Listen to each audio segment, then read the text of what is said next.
morning, good afternoon, and good evening, and welcome to day 2 of our HR Technology and Digital Transformation Summit. It's lovely to be here with you today. I'm Malvika. I'm the founder of Acvis Group, and I'm coming to you from Chicago today, where the vibe is kind of moody, kind of rainy and gloomy. And to make ourselves feel better about the weather at this time of year, we say, April showers bring May flowers. So the weather may be gloomy, but our hopes are high. We're going to kick off day 2 with the topic AI and automation in HR, transforming talent management and HR operations through AI-driven solutions. We have Jessa and the rest of the Hacking HR team backstage doing all the heavy lifting to bring us this amazing content. So big thank you to them. Now, we'd love to know where you're connecting from, so please let us know in the comments where you're based. And we have a great discussion plan for you today. So Jessa, if you wouldn't mind, please bring our panelists onto the screen. Welcome, welcome. Now, before we dive into our topic, let's introduce our panelists. So we'll go clockwise as you appear on my screen, starting with you, Garima. Thank you, Malvika. And I think like Chicago, here in Maryland also, it's a little gloomy, but I can't complain too much. The cherry blossoms are really on the peak, and I can see a really big pink one right from my window. So I'm Garima Gupta. I'm based here, as I said, in Maryland. I am a newbie in the fractional HR space and trying to navigate that. And the topic today is of huge interest to me, and I'm sure all of these panelists are going to kind of share their experiences, and I'm going to be excited to learn from them. Thank you. Hi all, I'm Susan Elligan Jackson. I am coming to you from Pittsburgh, Pennsylvania. And it is also pretty gloomy here, which is status quo for this time of year, but we're pushing through it. I am the Global Head of People Service Delivery at Pega. My team supports end-to-end life cycle at the back office as well as the employee experience. So I'm really excited to join this panel today because AI is really at the heart of what we're trying to do these days. Hi, everyone. I'm Nikki Stanley. I am dialing in from Charlotte.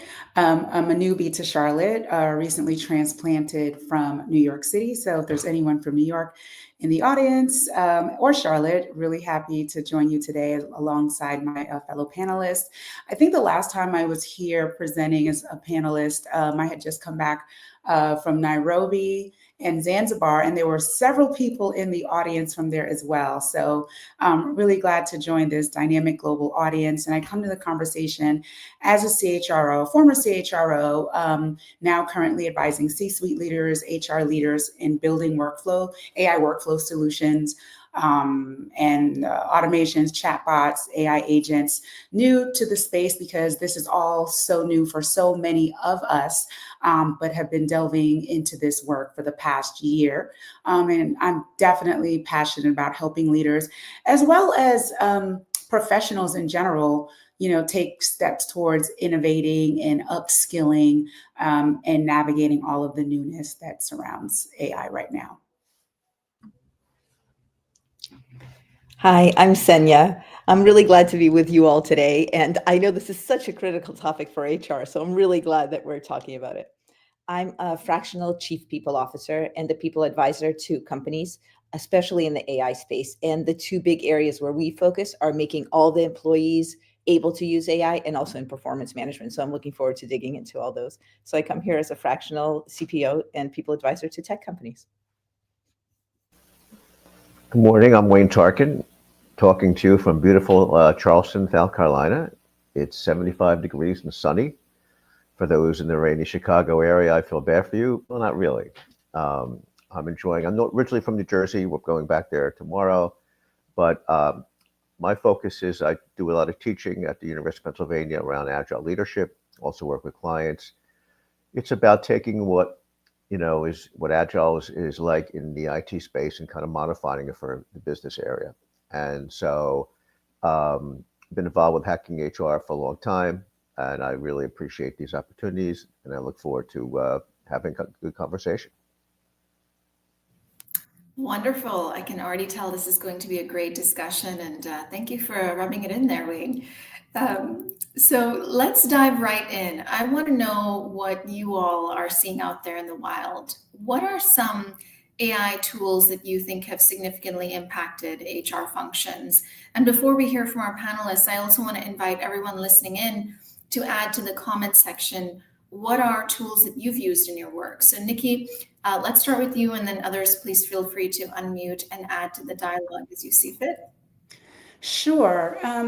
Well, the use case that is like I want to say, I guess, quickest entry points, two things. Specifically on tools, I would say recruitment.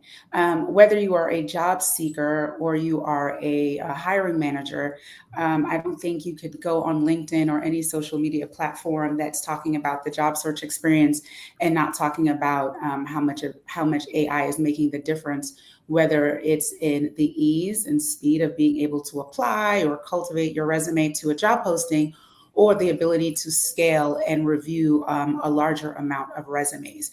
Now, the impact to that, there are pluses and minuses to both, but specifically HireVue in terms of handling, scheduling, and screening. Paradox is another one that comes to mind. And I'm actually screening myself another tool, Talentify, I believe is the name of it, which actually adds a screening component.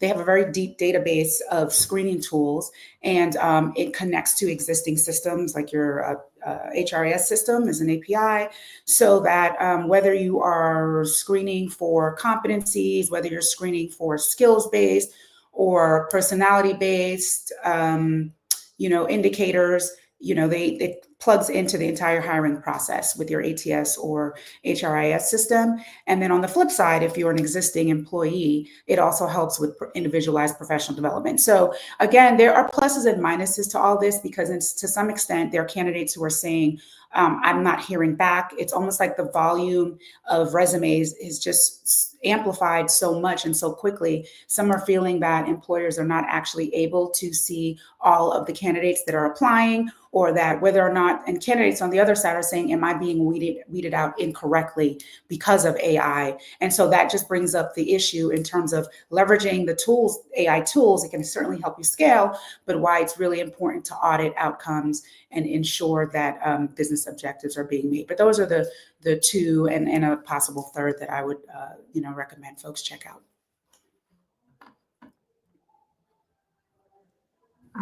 I'm happy to dive in, Malika, and extend. So I think my view is that some parts of AI, or AI has been a part of kind of many of the newer HRIS systems from a while now. So while we are hearing about it now, where there's more talk about it and more people are looking to adapt it, I think we've had some of those in some of our HRIS systems that have been experimenting with it for a time, right? Whether it was Eightfold AI or IBM Watson, they've been using it in the talent, internal mobility space for a while now, talent marketplace, skill marketplace in the organization.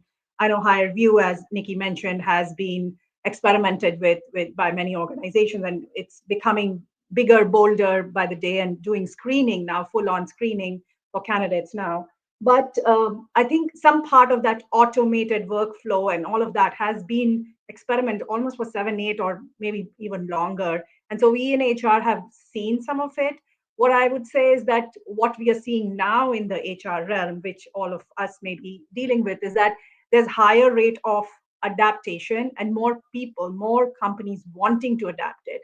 So in my view, the thing is that the tools are plenty. I think if we were to write down the names of the tools, we'll probably fill out, a whole diary of it, with tools in recruitment, tools for candidates to build your resume, to build a resume for every single job that you see, to even apply for you, right? There are tools like Simplify, which literally apply for the jobs for you, and so on and so forth. So there's no dearth of tools.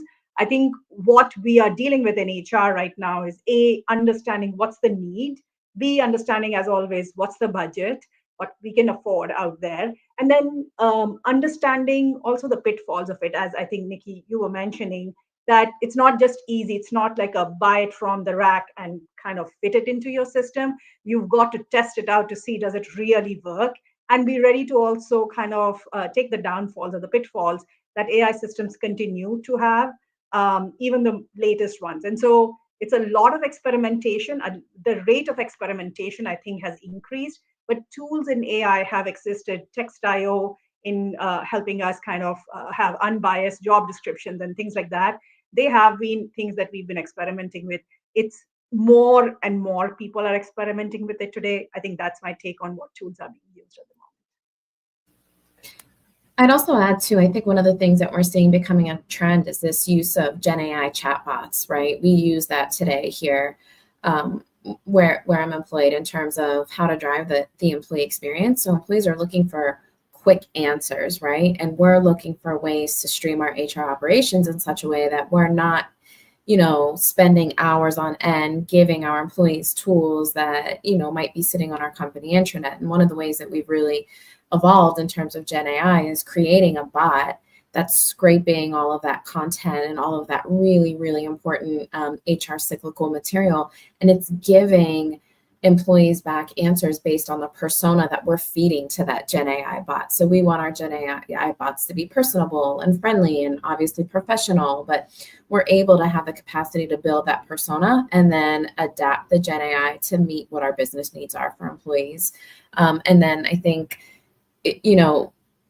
measuring the ROI becomes pretty easy from a tier 0 perspective because we're able to understand what we're actually deflecting in terms of streamlining our operations too. And I think that's the piece we're all trying to get adjusted to is how do we measure that ROI? I think one of the areas that's particularly effective is the whole learning and development model. I think, used to focus on it one size fits all. We created a training program and everybody expected to take it. And we built career ladders and things like that. But nowadays, it's more of an individual. It's a lot size of one. And so we're looking to create an individual learning journey.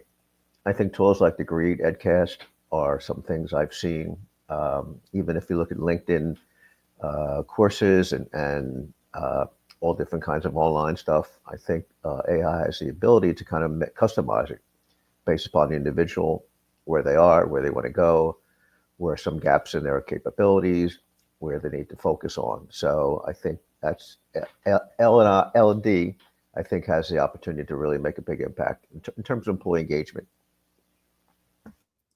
I'd second what a lot of people are saying, especially Nikki with the hiring tools.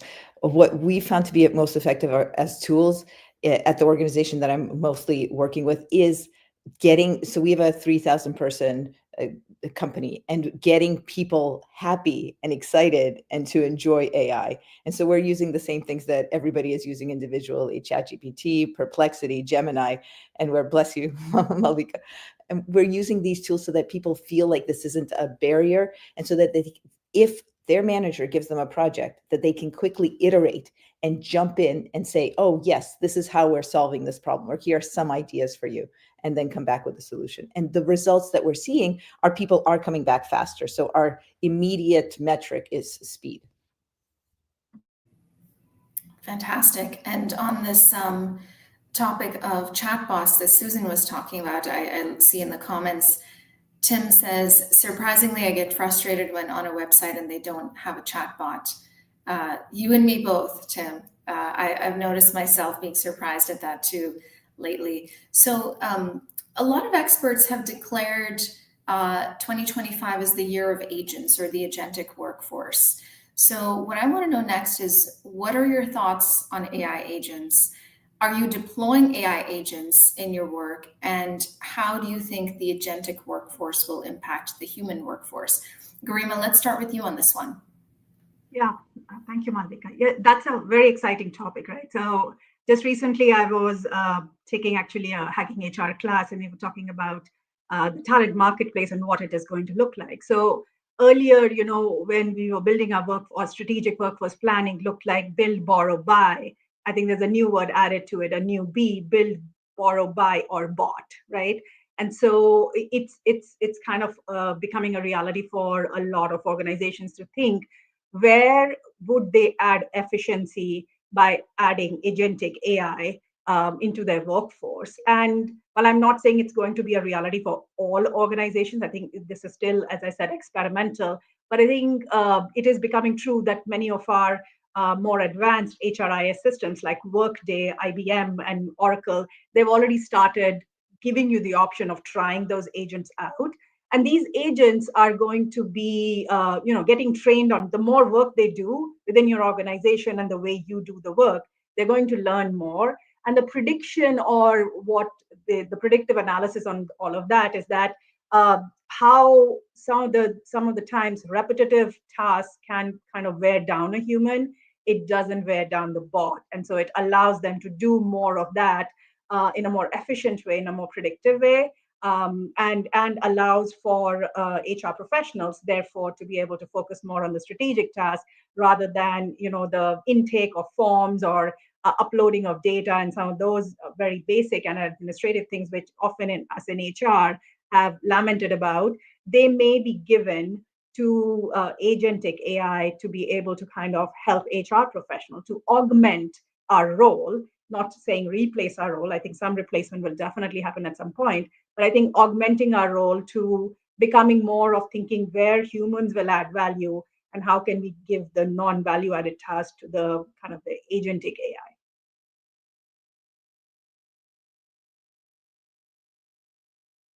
So the one thing that I do want to mention about agentic AI, and I agree with everything Garima is saying, the one thing that I reflect on, and just even in talking to different, C-suite leaders or chief HR officers and where they are in their journey, it's a lot of overwhelming information and a lot of change and a lot that's happening, right? So depending on where you are as an organization within your AI journey, I just want to make sure everyone's on the same page or has a understanding of what like an AI agent is, because I agree, it is such an exciting time, and it's one of the areas that I think will help really level the playing field, particularly for organizations that are under resourced, right, or figuring out what their entry point is into this space, because a lot of organizations are still trying to figure out their adoption strategy, and now everyone, including myself, is so excited about AI agents. So in terms of chatbots, they're just like smarter chatbots, right, like completing tasks as though like they were a digital teammate. And so where a chatbot might be able to just answer a question like, what's our PTO policy? An agent would be able to handle a sequence of tasks across different systems, like actually doing the scheduling of an interview, emailing the confirmation, updating a calendar. And if you want to get really fancy with it, they have voice AI agents that can literally, be on the phone with someone, coordinating and scheduling a doctor's appointment as an example, and actually having a conversation about, how they're feeling and things like that. So in terms of like HR teams looking to streamline workflows, which I imagine not imagine, but like the use cases, onboarding, interview coordination, employee surveys, these are areas where you will eventually be able to leverage AI agents if you're ready and you're there. But I just want to make the point that this is like a journey. And if you're at this space where you're not really sure where to start, or if you're not really sure, like, how am I going to get from point A to where I am to point B? Because you might be an organization that is not really resourced with an IT partner or an AI specialist in-house, definitely start off with training. I mean, even on this call, you have a plethora of folks who can come in and help support you if you don't have the ability to bring someone on full-time, or your current team doesn't have that capability. But do not be dismayed. Do not get intimidated. This is a super exciting time. And, just start off, from one step at a time, and you will eventually get there. But it is definitely an exciting time. And I agree with everything Garima has shared. One thing I would add is that, with an agent AI, it's got to be aligned with the value proposition, the employee journey. So you have to focus on that first. A lot of things we do in HR, we get this great plan and we want to implement it by itself without understanding the implication in other areas. So first we have to kind of figure out what the employee journey is going to be and how does an agent fit into that process. I think that's fairly important. Typically we haven't done that, but I think now we have an opportunity to do so. And also touch the governance and the ethical piece of this too is just so critical. And I think, Nikki, you said it well, like oftentimes we're so excited about jumping into this AI adoption and strategy that we're missing the infrastructure that needs to be built around it and how to actually leverage this AI ethically.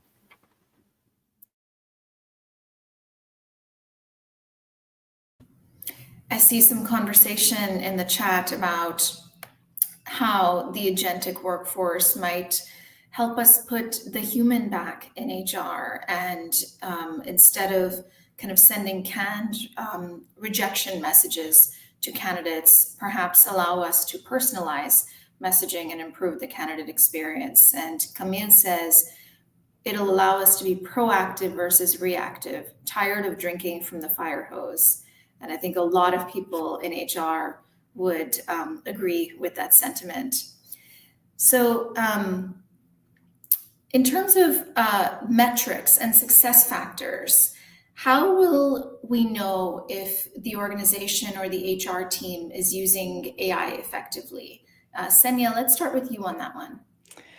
Malvika, I would say two things: speed and ease. Should I share an example? Okay. So I've mentioned we're a 3,000 person organization, and a lot of these people are associates and they're on the front lines and answering clients all the time. That is their work. So for them to have even an inkling of the best way to use AI when they're busy all the time, I'm sure you all face the same challenges. There's a lot to do in your regular job. And so to learn this additional AI, so our challenge is it's a lot of people and they're very busy and they sort of, oh, do I need to learn this?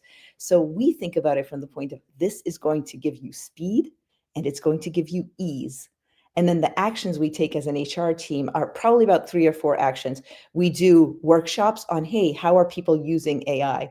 And I'll even give you a really funny example that came out of one workshop. It was just a casual workshop to hear how are people using AI in their personal lives for other associates to hear. And one person said, I practice my French with my AI. I've taught my AI what level. I mean, that's wonderful.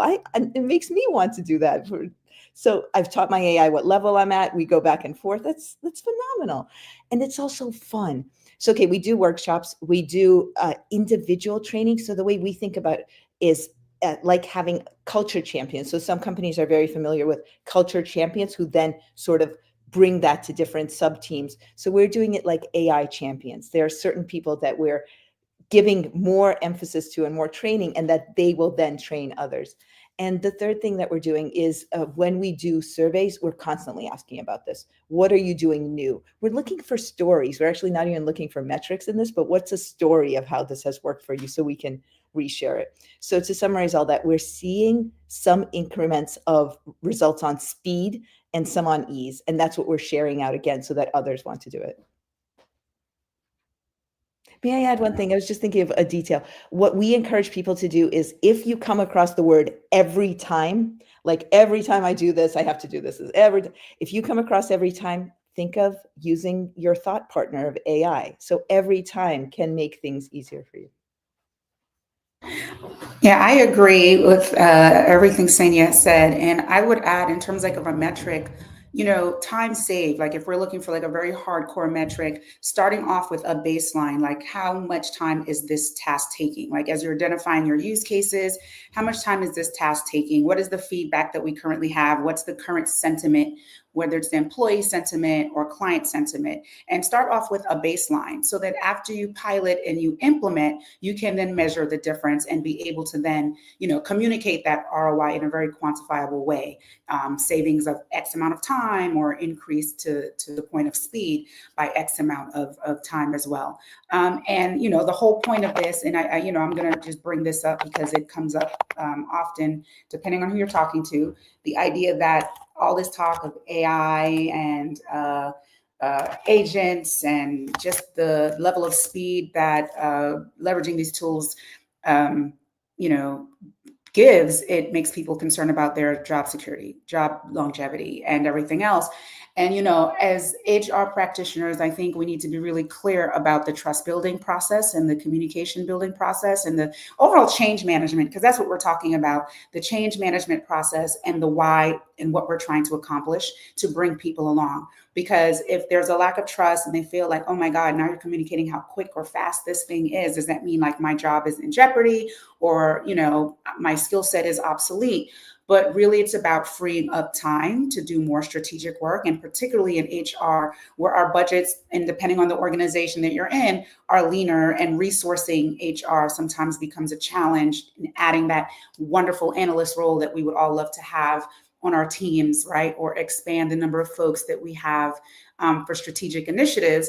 This obviously is a way to free up time. So those metrics are super important to be able to communicate the ROI and value add there to support the use cases and expansion for, broader projects. But really the heart of this still is people. And the goal of this is to support innovation so that people, including our HR teams that get stuck and depending on their role with a lot of day-to-day repetitive tasks, free them up to now, delve into more strategic work and initiatives. Yeah. I think, Sanya, I just love that one statement you made, that we are not just after metrics, but after stories. I think that just rang so true for me, because I think, again, if you are an organization who is kind of new to the AI adoption strategy, I think you just shouldn't go for efficiency metrics, because they're not just the thing that you're running after. That actually is going to lead to all of those things that Nikki is saying about the fear that comes with any change that's coming to the organization. And in this one, I think there will be a lot of conversation about, is this going to replace my job? Especially if you are in operational roles or in roles where a lot of the work that you do is administrative. So I think using this kind of AI literacy model that we've been trying with a couple of the organizations I'm working with, where it is talking to your employees to say, what will you use it for? And very similar strategy to, Sanya, what you were saying, to say, ask people how they have used it in their personal space, maybe in their workspace, and what did it do for them that benefited them, allows for other people to feel comfortable to kind of use it. So I think AI literacy, any AI literacy that we are working on, is also allowing people to start small, take a baby step to say, hey, it may help you. Do you want to give it a try? Here's a safe space. Here's a sandbox where you can try it. So letting them pilot it on their own and not just ramming down their throat to say you have to do it because it will improve the efficiency, it will do it 5 times quicker, which may also be true, and we will get there. But I think the baby steps you need to take is allow people to, in a safe space, to experiment, while also talking to them about where not to use it, right? Because in a lot of spaces, you don't want it to have, I don't know, your personal data. You don't want it to have some of the things that you don't feel comfortable with. And showing them also the pitfalls of it, right? We worked with the IT solutions team, and one of the first workshops we did was talk to the IT team to say, can you also talk about what can it do that may be harmful, and where should they, what is the kind of data that they shouldn't be inputting into a Chat GPT or Gemini, because what will be the harms that can happen, right? And I'm sure we are going to talk a little bit about that what are some ethical governance concepts that we should be mindful of as well. But it is very important to create that safe environment within the organization if you are going to adopt kind of an AI strategy, an AI adoption strategy, and literacy strategy, to start letting people experiment on their own time a little bit in a safe space. I put out a recent posting on LinkedIn about, I think the title was, AI is going to help you with your job unless you're a government worker in the US. Now, this is not a political statement, it's just an observation. If you look at what's going on in our country with the Doge situation, it's a classic example of how not to do it, right? People don't understand your goal, you're not engaging people, you're not helping people understand the reason, and so it becomes a challenge. There's no overall plan. If you cut all the workers, who's going to do the work? What's going to happen? What's the value proposition? And so this is, again, it's not political. It's just an observation that if you're going to implement anything, you really need to focus on a strategy, alignment, getting people involved, communicating with people so they understand it's to help your job, not to eliminate it. If it's going to eliminate it, we're going to work with you to kind of train you, give you additional skills and things like that. So life always presents us with some interesting learning opportunities, and I think this is one of them. I'd say too, measuring satisfaction and the efficacy of what you're rolling out is just so key. In the same way that we're measuring satisfaction on engagement surveys or, employer brand surveys, we need to be able to measure the efficacy of some of the things that we're rolling out related to AI. And so we can get that real-time feedback on how it's impacting our employees and our workforce too. Great. And I see folks sharing in the comments as well that they're using AI for everything from scheduling interviews to using it as a soundboard on how to deal with difficult conversations, conducting full employee experience audits, and so much more. So thank you for sharing your insights in the comments as well. We've touched on this, Susan, you touched on this a little bit briefly earlier, but what are some ethical considerations that we should take into account when we're using or deploying AI in HR? Yeah, thanks. I'd say it's probably three big things top of mind for us. Bias and fairness. So how are your AI systems unintentionally perpetuating any kind of biases in the data that they're providing or being trained on? And I think I touched on just building out that persona and making sure, Wayne, you said this really well, how it aligns back to your value proposition as a company, how it aligns back to your company's values. I'd say secondly, maybe transparency. So it's really, really important for the user who's leveraging your AI tools to understand how to use them. And I think someone touched on this earlier too, but what can you put in the AI tool and what you really shouldn't be putting in the AI tool? That education and enablement for users is going to be really important to help establish that trust. And I'd say lastly, and probably most importantly, is privacy. So how does your AI tool tie back to GDPR or just general privacy requirements that your organization is obligated to comply with? And making sure that you have the right folks and the right stakeholders in the room. So is legal in the room? Is your inclusion and belonging team in the room? Are we rolling out tools and AI and technology that's in line with what our value proposition as a company is and in line with what our brand and our values are too? I'd also just add, I think transparency is really important. And folks understanding when AI is being used. And that's even with and there are some places where it is required. And as referenced, there's the GDPR. California has like a California Consumer Privacy Act. And even in places where like you're not required to disclose or there's not a regulation in place, you should just be putting one in place that should be like one of the fundamental conversations in the beginning as you're figuring out your strategy and overall roadmap is the ethics and the privacy and security concerns and how that's going to matter. But the transparency is really important because, again, it builds trust. And whether you're talking about your internal employees or you're talking about, if we go back to the case of interviewing and screening, making sure that candidates know there are places where it's required, but making sure that candidates are aware that an AI tool is being used and how that's being used. And in some cases, you want to give folks the ability to opt in or out, so to speak. And so just really thinking about that, thinking about what your end goal is and is this going to cause more harm or is this going to build more trust? And what is the liability and the risk? And those need to be really at the forefront, as Susan mentioned, in terms of having that cross-functional team at the table to make sure your bases are being covered there.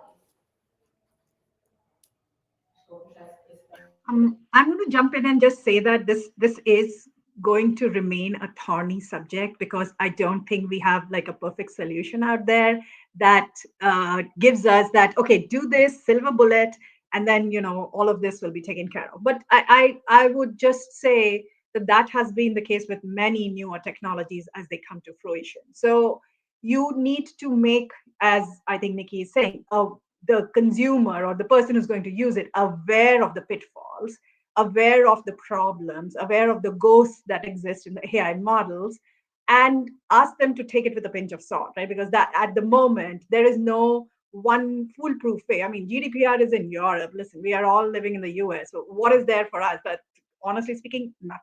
Zilch, zero. Is there something coming? I haven't heard of it. If you have, please do let me know. But what I'm going to say is that not doing it because these exist is not an option any longer for most of us, right? But if you're doing it, I think having a group inside, which is kind of your ethics committee or your ethics who are knowledgeable, and I've done it in previous tech organization I was working, where we had an AI for good kind of a community, which involved people from all teams, even those of us who are not technologists, becoming part of a larger project to kind of pinpoint where things could go wrong, what ethical boundaries we may be crossing, how do we take care of that? Because at the moment, some of those kind of options are your only options. And it's great that we have at least some modeling with GDPR, and we can kind of, look at some of that. I don't think GDPR is perfect or has really thought through all of the AI things, but at least they are building something. So it's a model to look at. So be careful, step carefully, don't be in a hurry. Those are kind of all the cautions that I think we are going to advise or advocate. Don't put in with companies also, don't start putting in employees' PII data into it just because you have no control and you don't know what it can do. And some of the people who are building that technology also don't know what it is going to be able to do. So I think playing it cautiously is going to be the game. Not doing it is not going to be the game. And the silver bullet is, I don't know if it exists, if it will exist, but just I think as more and more experts are trying it, experimenting with it, failing and coming back with lessons, keep learning those lessons as well is what I would say to this topic.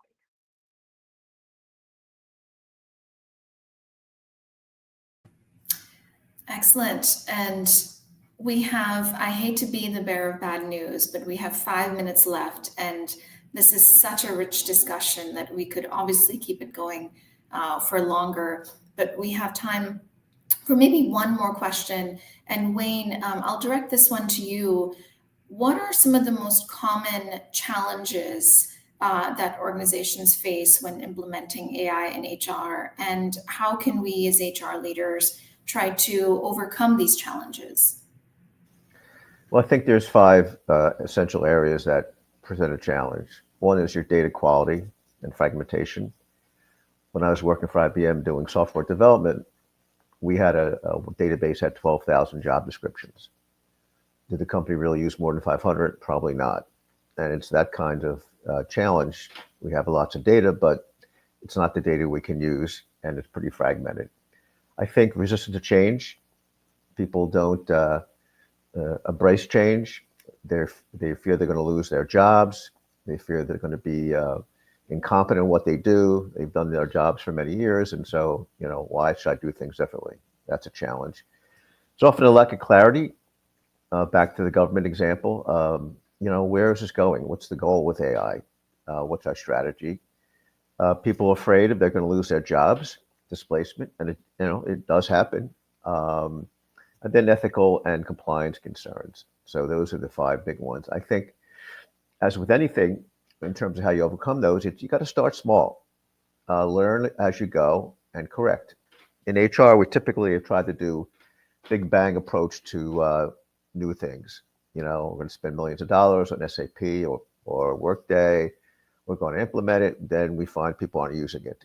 And so we believe, clients and students believe, you want to start small. You want to get started first of all. A lot of companies want to plan to death before they actually do something. You don't know all the issues that are going to come up, so you really can't plan. All you can do is experiment. So start small. Learn from your mistakes. Create an experimentation mindset. I like the concept of co-design. Are you co-developing, co-creating this with your clients, with your stakeholders? It's really not HR's sole responsibility. It's how can we involve other people in process? Ongoing training and support. Are we continually training people? Are we supporting people?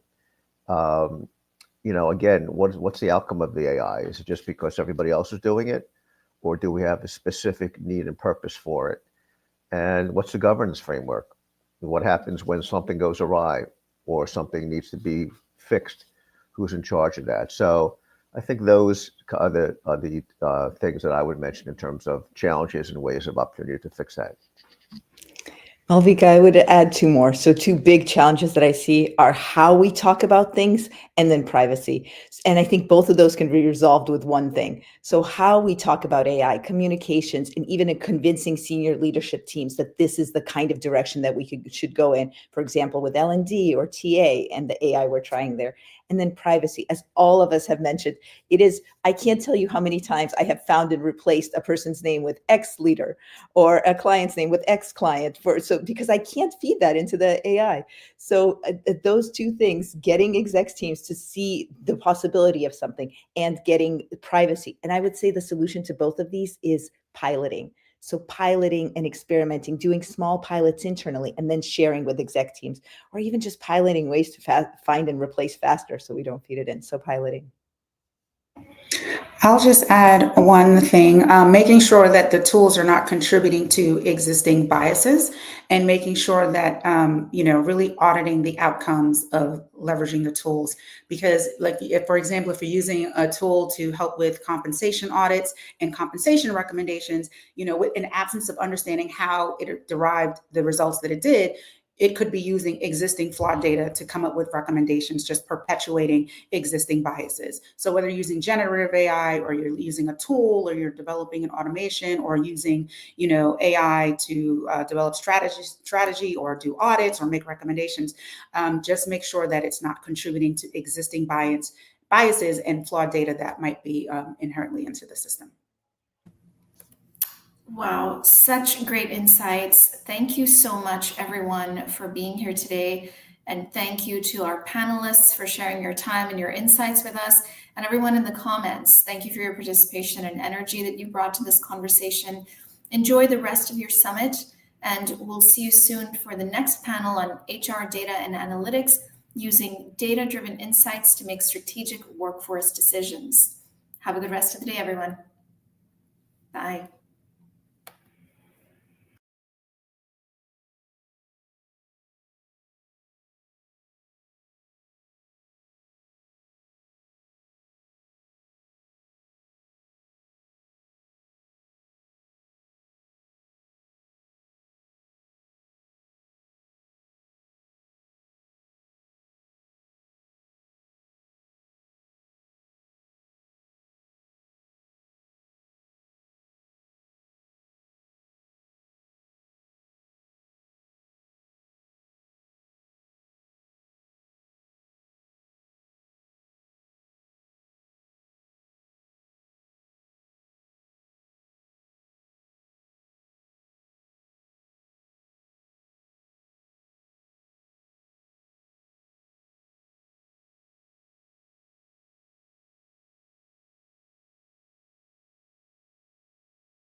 Hello, everyone. Welcome to panel 2 of day 2 of our HR Technology and Digital Transformation Summit. I'm Sneha, head of events at Hacking HR, and I'm beyond excited to moderate today's panel. And before we dive in, a quick favor: if you've been enjoying the summit so far, learned something new, or really had a light bulb moment, we'd really love to hear from you. Drop a testimonial or a feedback, even just a one-liner, in the chat or share with us later. It really helps us grow and keep offering these sessions free. And for those who are tracking your learning goals, to receive your HR credits, digital certificate, or Credly badge, just keep showing up. And don't forget to grab your credits from our Hacking HR Lab. They should be available after a week later. And now it's time to meet our incredible panel. Let's give a warm welcome to our panelists. We have Janet, we have Frank, Marcus, Erin. And let's get started by knowing each of you a little better. So, panelists, please feel free to share who you are, what you do, and to kick us off, please share one way you've used data in your HR work to support a strategic decision. So, can we kick off with Erin? Sure, absolutely. Erin McCauley, Chief People Officer at Springline Advisory. Before I was at Springline, I actually was at Pinterest. And so this story comes from Pinterest. We leverage data to really get after what the possibilities were and the employee sentiments around work from home, around hybrid. And so all of that came into play around how we designed and then rolled out PinFlex, which at the time was pretty revolutionary, given that it wasn't a forced return to office and still is not, right? It's a hybrid program that allows for 90 days work from anywhere in the world and really offers that flexibility, but also crafts out those key moments of in-person. And so it was great to be able to use the data to be able to design the program, but then also see the impact of the program in our employee survey that we had. So our ESAT scores dramatically improved as a result of probably both the listening and the program itself. Amazing.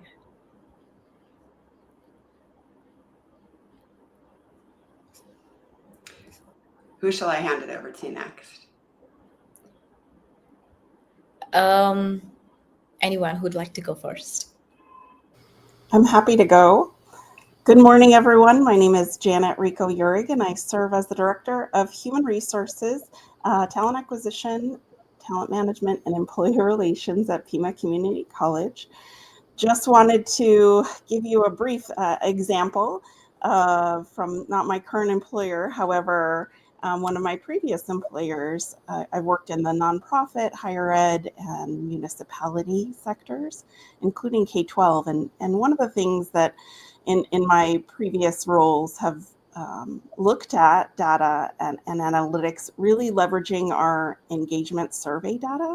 We identified key factors contributing to high turnover in our leadership high impact roles. And so the thing that we did in telling the story of our data was adjusting the leadership training and career development programs for our site leaders, and that led to a 15% reduction of turnover in a year. So we were really excited about that opportunity.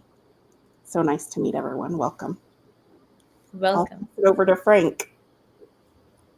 I felt you like projecting that aura onto me. So along with Erin and Janet, my example is pretty similar, but backtracking a little bit, Frank Gonzalez. I have a 6-year-old son, and I've been married now for 14 years. So that's a little bit about me personally. I currently serve as a director of culture, opportunity, and belonging for a global S&P QSR company. And so there's a global lens there, a lot of markets. So data is huge to be able to scale and be present when you can't be present. And pretty similar to Erin and Janet, I think it was using the engagement scores. We tend to look at the top 3 or 5 behaviors, right, that are encouraging But one time we actually did the reverse and looked at the bottom 5 that were a bit discouraging and unfavorable. And using that data is actually what drove it led to an internal conference around connecting, sharing, and learning for our emerging talent, which was highly effective. And it was a kickoff about, personal development and using that tool and information to guide the objectives around that. And it was successful, at least for the reception of it. So we did it year after year, and we actually saw the attrition scores go down and favorability go up. So data can be used for so many exciting things if you're willing to embrace what the story is trying to tell you. So I think I'll popcorn it over to Marcus. Thank you so much. I'm Marcus Holmes, the HR Operations General Manager for the City of Detroit. I've been with the city for 22 years and human resources for 27, and I must have started at age 6, right? And Janet and I must be in the same place. We have the same background, so we might be in the same place as well. I'm going to use a smaller example from the city of Detroit, because I would say if someone's going down this journey to start small, and I think I tried to start very big when I first started out, but thinking about our learning and development opportunities just for human resources that has about 120 employees, how could we have a shrinking budget be utilized in an equitable and diverse way? So I grabbed performance data on a 5-point scale. Not every person had an individual development plan, so I couldn't really pull data from those points. But I also looked to see time enrolled, tenure, pull different data points in that set, and we were able to more equitably distribute training opportunities to employees. And that really drove engagement internally, so that employees feel that they get an opportunity to go to conferences, go to webinars, go to training, and evolve, develop themselves. So that's one small use case. I agree with Frank. There are so many use cases for data, but I like to try to use a small one when I can, just to show people quick wins and then try to build the snowball. Thank you so much. This is amazing. And to get it more into the topics, let's begin with some personalized questions to get to know each of your unique perspectives. And if other panelists have something to back up onto that one, you can go ahead once we hit it up. So my first one would be to Janet. So Janet, you have worked deeply across compliance, workforce developments, and also with employee relationships. So what I would know is, how was your experience in HR shaped your perspective on using data for strategic decision making? Absolutely. In working with a multi-sector employee group population, I've seen firsthand how data transforms workforce planning from reactive to proactive. And one of the most impactful examples was when I used workforce analytics to predict retirement trends in public safety roles. And so really by leveraging that data, we developed phased hiring and succession planning. A lot of times, right, in the nature of municipalities and really hiring for public safety, it was really important to encourage a very diverse population to apply. And so the opportunity to look at staffing transitions and overtime was the data that we pulled to see if what we were looking to maintain critical services for our community. And so, of course, it really reinforced my belief that HR has to not only collect data, but translate it into strategic action that really aligns with not just business need, but the opportunity to serve at the community level. And do anyone have something to add to that? I will just touch on it since you talked about municipalities, and that's where I work in a municipality. Recruiting, retention is the new recruiting, right? And so in a municipality, when we're talking about these build, buy, or bridge decisions about talent, a lot of times we want to build them. So we kind of built a flight risk model, and in building that flight risk model, it also showed us information of some interesting paths that people had through our organization to get to hard to fill positions. So that was really the big lift, even though it helps us with workforce planning. I agree with Janet. It also uncovered some interesting areas of focus for how we can help people see internal mobility as a part of career progression. So I think, it's saving us a lot of time in recruiting, right? Where we can put some of that energy and time into other areas.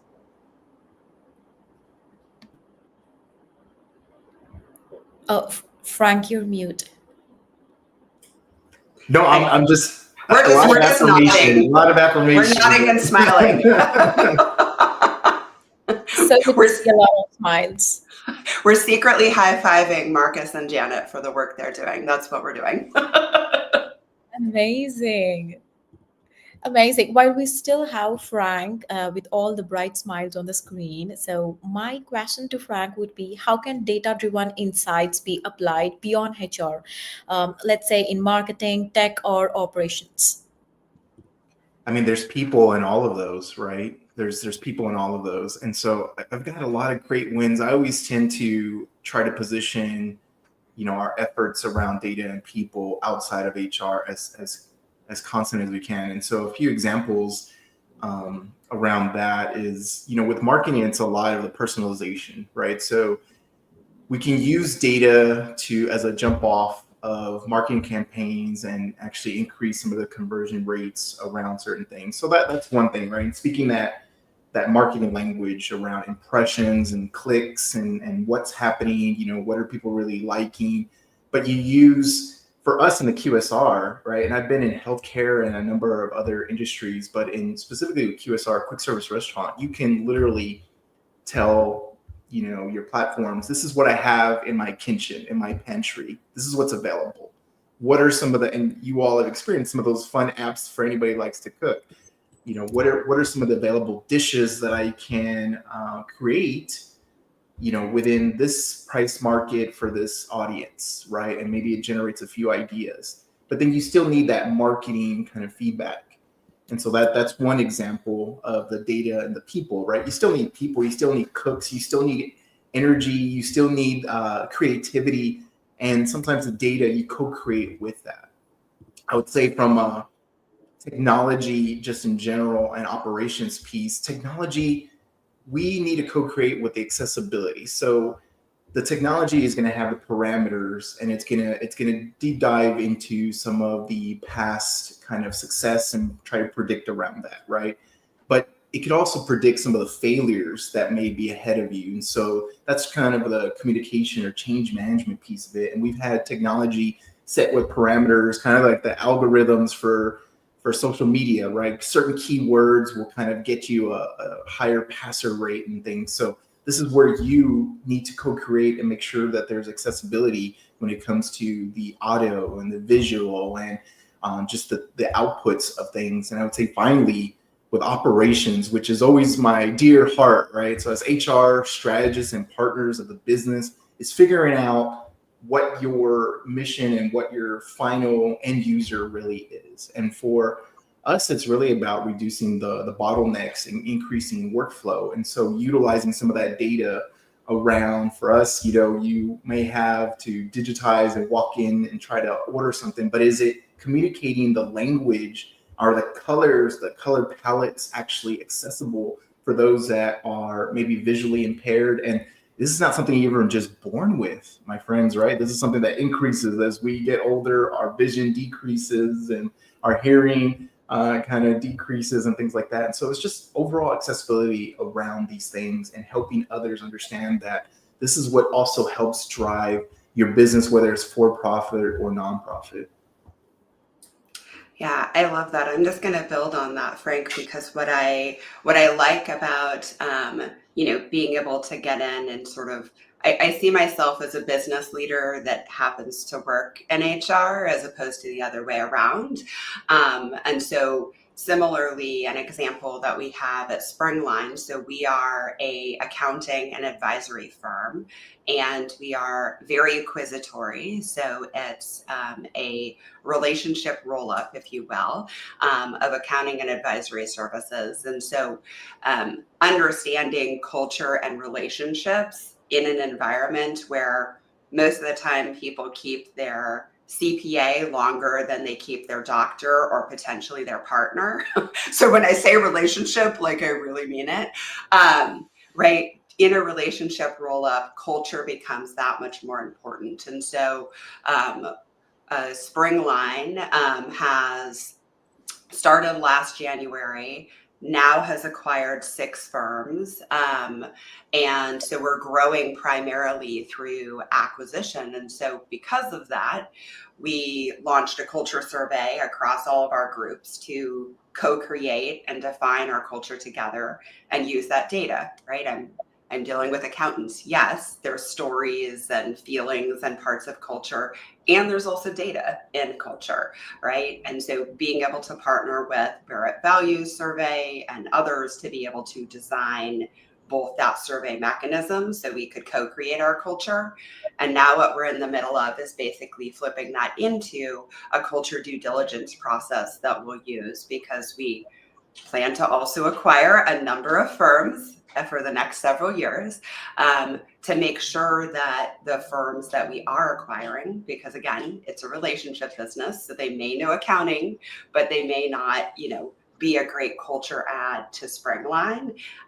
This culture due diligence process allows me to partner with corporate development, with finance, with tech, right, to really kind of look at, as we're going through this process with these firms, how do we help them even assess their culture and get the gift of that data? But then at the same time, have that heart-to-heart conversation of, is Springline truly the right place for you, right? Because our goal is to scale with soul, and these are the values that we hold dear. And if it's going to be a mismatch, we should probably just call it now. So those are some of the ways at Springline we've started to use data to even capture things that maybe it sometimes don't feel quantifiable, right? But really kind of can be, and they can be used to help make strategic decisions of the firms that we bring in. I think that's hugely important. Just like Erin said, HR, definitely the relationships are important, but HR data really doesn't operate in a vacuum. I've seen the importance of using workforce analytics to optimize pay structure, right? Employee-related expenses, overtime, really even in leveraging data to assess staffing needs and identify skill gaps. And so working with other departments, operations, like Frank said, everyone across the board, finance, training, all of those pieces that help, at least at Pima, us remain efficient, financially sustainable, and responsive to what our community needs are. I love that, Erin. Thanks for sharing that.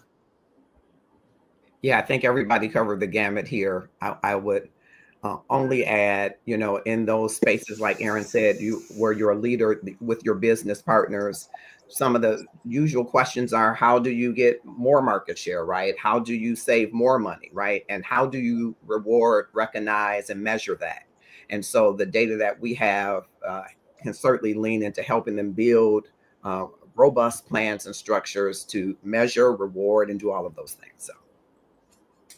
Yeah, and I'll just mention, because I feel like we gave some really I should say I gave some really big examples, right? Like, PinFlex, where we had a 25% increase to stay and 3-point ESAT bump, and the due diligence here at Springline. But there's also value, sometimes more value even, in like the day-to-day examples, right? Like, how do I help an everyday manager make a little bit better decisions around team dynamics? Or how do I help an employee who's designing a program around fill in the blank think about employee experience more broadly and use data to help design that program? So I think, I think of data in like big and small ways, and it's, I really resonated with your example in your introduction, Marcus, because I think of it as data's everywhere. It's just us being scrappy and figuring out how we use it and find it and help other people find it. That's awesome. I love the insights. Thank you so much. And Erin, while we still have you on the spotlight, you've been in executive and leadership roles and did a great work. So, what's your take on how organizations can align data with culture and leadership development? Yeah, I mean, I think there's so many opportunities. I think first is use what you have, right? I think it's I try to remind myself all the time in kind of my new environment, right? Going from an eBay or a Pinterest or a company that's been around for a long time, right? So at Pinterest, one of the groups that I managed was people analytics, and so we had a very sophisticated team that could do all sorts of like predictive analytics around, pin stay and how long will people stay and what are the drivers and all these things. Right. And then suddenly you get a new environment and you think, oh, I don't have this data or that data or these things or those things that I used to have. Right. And so I think for me, it's reminding myself that, data is everywhere, whether it's in retention numbers, right? Whether it's in headcount, whether it's in values surveys. We use a group called Peoplelytics um, that is that basically looks at what I would call disparate data and does sense making. So, for example, in accounting, there's lots of different best places to work type surveys and things that are out there. They don't all ask the same questions. They're not all formatted the same, but rather than do another employee engagement survey and ask similar questions, I worked with Peoplelytics to basically take the data that we got from these 3, 4, 5 different surveys and do the sense making of what are the insights across these surveys for these 4 different firms, and what does this tell us about our culture, right? About who we are, right? So I think using whether it's Peoplelytics or some other kind of, I think of them as like my people analytics team in my pocket, but some other kind of sense making to take disparate data, we were able to use that to really help define our culture, define where we needed to focus and build our people strategy because we had this data.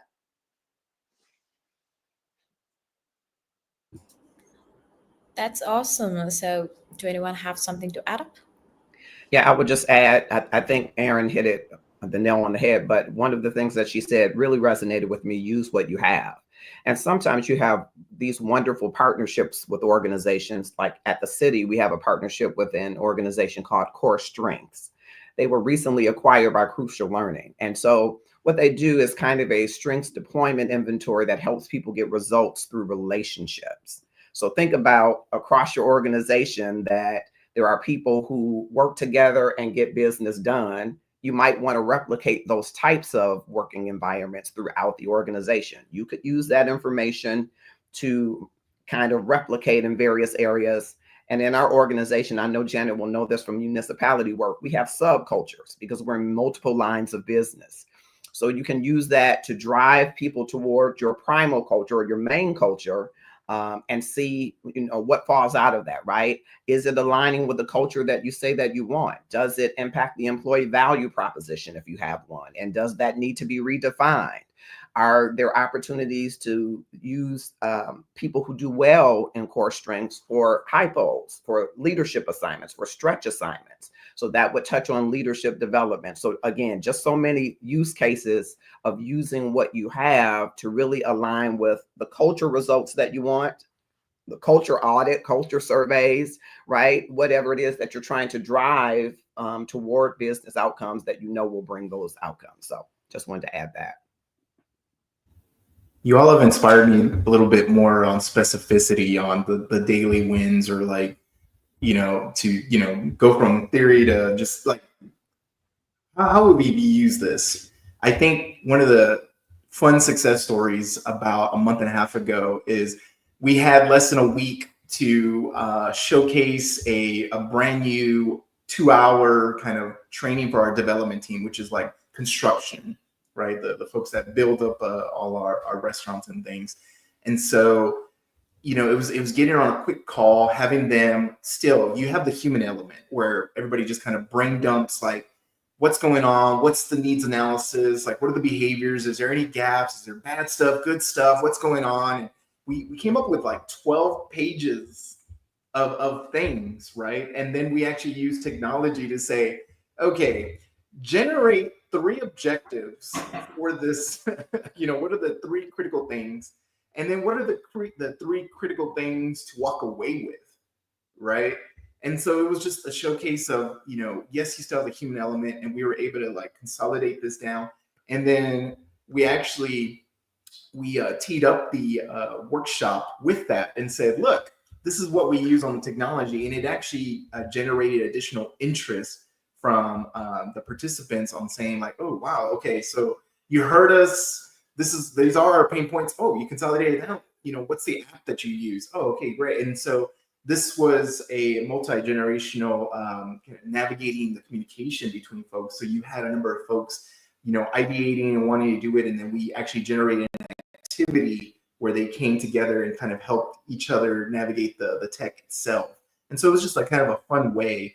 And one that was very similar to that was actually incorporating, because you all talked about leadership development, which is so crucial. Capability building is huge. Work skills, right? We actually had folks take their IDPs, individual development plans, past performance evaluations, and bring them to a workshop that we were having for emerging talent. And they didn't know what they were going to use it for. We had an activity where, again, they still co-create and ideate around, like, tell me a little bit about myself, your interest, this interest. And then we actually had applications kind of track that feedback, utilizing their IDPs and their performance evaluations. We combined the two and said, please help me develop a 2025 outlook plan for my leadership development. Personalization, very, very exciting. Got it done in an hour or less. And so this is very, very important to use this, because I will say this, I suck at goal writing or setting goals and performance evaluations. Like, I can help others, but it's really hard to turn that lens, that mirror on yourself sometimes. And especially for folks that are first time corporate or just haven't had that right coaching, right? It's really hard. So it really, really helps. And it can be fun. It can be really, really fun. I love that example. One of the things that I see in leadership at every organization that I've been in, that just switching to the data-driven decision-making can be much more of a challenge. I've seen leaders rely solely on their intuition. And so for me, helping them to interpret and act on workforce data has been the biggest challenge, because one, you of course want to align it to the cultural values for organizational culture, but the opportunity to shift and help them shape leadership strategies has been a little bit harder. And I think that's okay, but helping them work through that. So how I've done that in organizations is identifying skill gaps. I think to your point, right, those emerging leaders, but even in our current leaders, making sure that they are using analytics for succession planning is something that my teams have not previously thought about. And so identifying high potential employees and, I think that personalization that you just spoke about, Frank, really fits in that example, and the opportunity to help then build that internal pipeline for future leaders and current leader growth, which is when they see themselves at, oh, I made that position, I'm doing it, but great leaders build leaders. And so making sure that morale, even from the leadership level, is helpful and based on data. So I love that. Thank you. That's a great point. I really love that. What an amazing catch. And I would start my next one with Marcus. So how can HR leaders ensure data is being used to inform strategy, not just to report on past performance? Yeah, I think there's a lot of ways to do that. I think it's very important. And I've heard co-create here a couple of times. I think when you think about strategy, you think about the process to deliver on strategy. and whether or not you have a process that says this is what is aligned with strategy and this is what is reporting on past, right? There's always in those conversations how we look at leading and lagging indicators towards strategy. So it's all about alignment. And in those business discussions, to make sure that there's a process where data always feeds to speak to strategy, to challenge strategy, to encourage redefinition of strategy. And so you have to ask yourself, is this data flow, is this data governance, is whatever we're cleaning and processing, or whatever process we have, CRISP DM, or whatever process we choose to use, is it informing strategy or is it informing past performance? And it's almost a decision tree that you build for your teams, you build for in your processes for discussion, you build in your quarterlies if you have quarterlies. I know at the city we do, if you have Eye on Talent quarterly with clusters of business. So you build that in the flow of the work that you do around strategy and how you deliver it.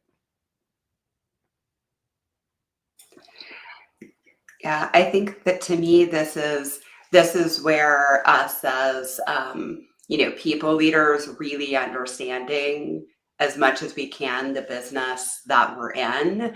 I know for me, I had previously come from tech, right? eBay, Pinterest, etc., and made a move into accounting, which is a brand new fun journey to understand all of the different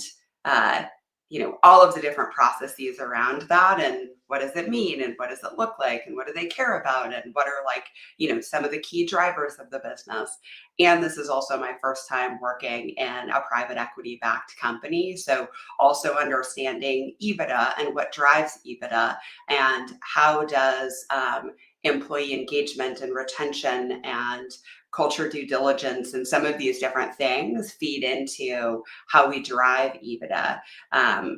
And for me, sort of knowing that language of, here's the language of my board and what the key priorities are for them. Here's the language of my partners and the managing partners at these businesses and the language that they use really helps me to translate data, right? So that I can be, instead of just focusing on, hey, we need to make sure we do performance evaluations as kind of something. Is it that, which we are in a highly regulated industry where actually we need to report on standards. And so we actually need to tell people, yes, we've done, performance conversations and we've had those conversations. And so there's a compliance factor in this particular business that people care about and they want to honor and is very important to them.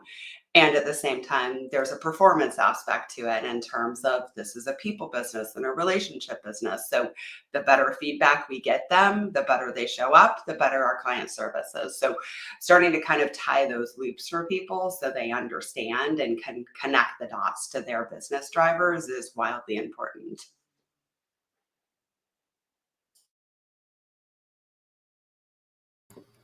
Something that really calls to me around is moving beyond annual reports for data and really using real-time analytics to dashboards to guide decisions, right? And embedding them into leadership meetings so that decisions can be based on trends and not just past events. In higher ed, we can track faculty workload and engagement data to help us proactively adjust hiring and workload distribution. A lot of times we talk about burnout and the opportunity to ensure equity in workload distribution, of course. And so thinking about how we can shift the conversation to help the leadership provide clear insight and what to do next with the data is the conversation we're having. And so making sure that we can target leadership training appropriately, making sure that we can anticipate the workload so before it becomes problematic. Yeah, you actually sparked something for me, Janet. This isn't something we have figured out yet. These are our aspirations, right? But in a business where there's charge hours, right? Suddenly capacity becomes really one of the most important things, right? We're in accounting, you're not selling phones, you're not selling, books, right? You're selling expertise and a business advisor. And so it's really the time. And so there's a really unique connection between capacity planning and skills development and how we start to step ourselves into being a skills-based organization that can do capacity planning, not only based on sort of time and bandwidth, but also based on skills matching and having a little bit more science behind that, right? Meaning today we've got people who are schedulers and they know the talent and they're like deep in the business, and that's stellar. Well, you always need that. And right, it's like the how might you leverage data, leverage AI, leverage some different scalable tech and processes to get after something like a capacity unlock in a little bit different way. And so it's that sort of data and human connection, if you will.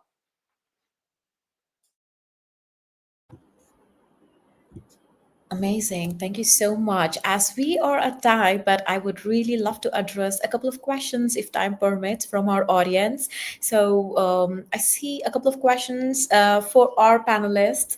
So I would like to pull up one. So this is from our audience. When calculating retention, how should we count employees who switch to or from per diem or casual status? Should we treat someone moving to per diem as a termination? I mean, I think to me, this gets after your reason codes, if you want to like dig in deep, right? It gets into when you're saying somebody is leaving. So like, for example, for us, we have 6 firms within Springline today. So technically somebody could show as me leaving firm A, but they might be leaving to go to firm B. So they're actually staying. That's internal mobility, right? And you could have somebody in this case who is maybe going from full-time to going to part-time or a flex worker or something like that. And so I think having those really clear reason codes around why was there a change, and this is something we're trying to work through right now, so I'm not going to pretend that I have the answer. I just know the start of the answer, if that makes sense, right? But getting after those reason codes for the switching and for the moves is going to help to tell a better story, right? So now you can truly say, hey, this is a person who actually left, right? And they're a boomerang and came back, versus this is a person who just changed the type of work that they're up to or changed the group that they're working for, right? And all that tells a really important story when you're thinking about why are people making these moves? How does this affect our net promoter score as a company? So to me, it comes back to some of those reason codes, because then that makes your data a little bit more rich. Yep, I only add 2 words: retention. Why? Why are you measuring retention? For what purpose? To what end? Is it employee valuation proposition? Is it internal mobility, like Aaron said? So it's really depending on what your why is. And I'll add to those is that get with your people analytics person, and if you don't have one, you need a source. Let's call it a multiple regression. We have to treat data, and then you're gonna love this, Janet, as a research topic. You have to treat it that. Okay, you can code finance, you can code status, you can code that, jumble all this information, engagement scores and everything into a multiple regression and let it spit out multiple prescriptive behaviors. And then you figure out, should you even worry about this code, or is it insignificant? Yeah, and if you're small like us, then find either find it yourself, right, and get yourself really good at nerding out on some of the data, or get a great partner. Like I said, we use a company called Peoplelytics that helps us nerd out a bit on some of our data. So even if you don't have an internal team, there's still options. And lastly, I would just say document, document, document, just like any other HR issue. If you're moving towards termination, make sure that you've trained folks in a way that helps hold them accountable. Thank you so much. And as we are right at time, I would just wrap it up by asking you to share one takeaway from this panel from each one of you to our audience. I'm Just a quick- happy to start. My key takeaway is we can learn so much by chatting with each other. I appreciate Marcus and Janet and Frank. I've taken some notes today myself. So I'd say even for me, this conversation is data. So I appreciate you all. I'll go ahead and go. And I want you to think that the future of HR isn't just about tracking what's happened, it's about anticipating what's next. And so shift your mindset from the reactive problem solving that we all find ourselves in daily to proactive data review, right? Moving simply from reporting trends to shaping them. And when we leverage data strategically, we really don't just respond to the challenges, we prevent them, we innovate, and we create workplaces that are more adaptive, resilient, and human-centered. Thanks, everyone. Can we put some of the verbiage that Janet just said on some T-shirts and market that? Because that was platinum. Totally. That wasn't gold. That was platinum. It was, I would and I say- don't want to come behind her. Right, but I'm going to try two things. One, actually, I just a lot of affirmation in the comments, so thank you all. I've been reading them. If you see my head going back and forth, reading them, reach out to any one of us. I'm sure we're happy to help or encourage as much as possible. I would say the takeaway is just fairness. I know it was said by a panelist in the previous session, but if there's missing data, bad data in, bad data out. So just make sure whose needs are met, who benefits from this data, and what's the story it's really telling, and buddy it up again with co-creation and the human element piece, because data can also, and platforms can also be a bit biased as well. Yeah, I've got to shout out my analytics champions, Dr. John Elder and Max Blumberg. Max talks about an infrastructure obsessive, which is where I started. I wanted everything to be right before I got going. But the most important thing you should do is to start small. Be a proactive business analyst, not a data miner for just the purpose of mining data, not reactive just on request, but be proactive in your pursuit to help drive business, and that will keep you at every table in every organization. It's crazy. I really love these takeaways. And thank you a million to all our amazing panelists for bringing all your stories, wisdom, and this insights to the space, and to our lovely audience for being so engaging, curious, and present, and for all the comments that we've had in the box. And we've got a few more coming our way all the week, and so please stay plugged in. Let's keep learning, keep growing, and keep reimagining HR together. See you all in the next session. Please stay up. Brilliant. Thank you for your moderation. We appreciate you. We love it. Thank you, Arian. Thank you so much. Thank you. Bye.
Good morning, everyone, and welcome. I hope if you were at the last session that you enjoyed it, and I'm glad that you're here with us today. Welcome to the session, Digital Transformation for Employee Experience, Enhancing Engagement and Productivity with Cutting-Edge Tools. I am your moderator today, Lauren Lefkowitz. I'm an executive coach and fractional HR officer, and I am really excited to talk about this topic. And I would love to welcome our panelists to the stage. As they're coming in, I'd love to encourage you in the comments to come in, say hello, ask questions, include comments. This is a discussion among all of us. And so we welcome you on in. And panelists, welcome to you as well. Let's just take a walk around the room and do some introductions. So if you could each come off mute when it's your turn to introduce yourself, and stay on mute when it's not, so that we can reduce echo. I'll ask you in the order I see of Carl, Adrina, Salvador, Eveline, and then Lorianne to introduce yourselves. Correct me if I pronounced your name incorrectly. With a name like Lefkowitz, I often get the mispronunciations myself. Tell us who you are, where you work, what your expertise is, and why this panel is an area that you are excited to talk about. Hi, Lauren. Nice to meet you all. My name is Carl Tischler. I am the founder and CEO of an academy called the HPNA Central Academy, where we work on not high tech, but low tech in terms of giving people the capacity and the skills to expand their executive function at an executive management at a personal level. I served for 7 years as the chief people officer of a deep tech startup called Hazy, and work as a fractional chief people officer to a number of small early stage deep tech companies in and around employee experience.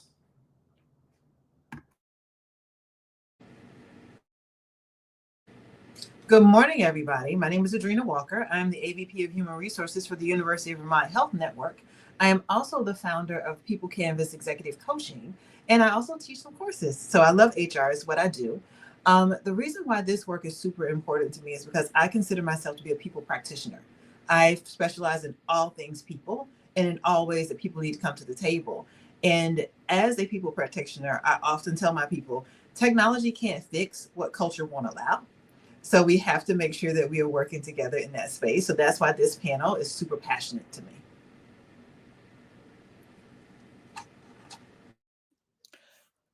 Hello, everybody. Good morning, good afternoon, good evening. My name is Salvador Segura. I work in IBM on the digital employee experience field. I'm a passionate for everything that has to do with experience. I have learned that experience matters more than we think. And that's why everything we do around technology, as an HR technologist, I'm really passionate about what can we do, how can we better understand what our employees' needs are in order to drive the right technology to address their needs. So thank you. I'm very happy to join this panel of experts.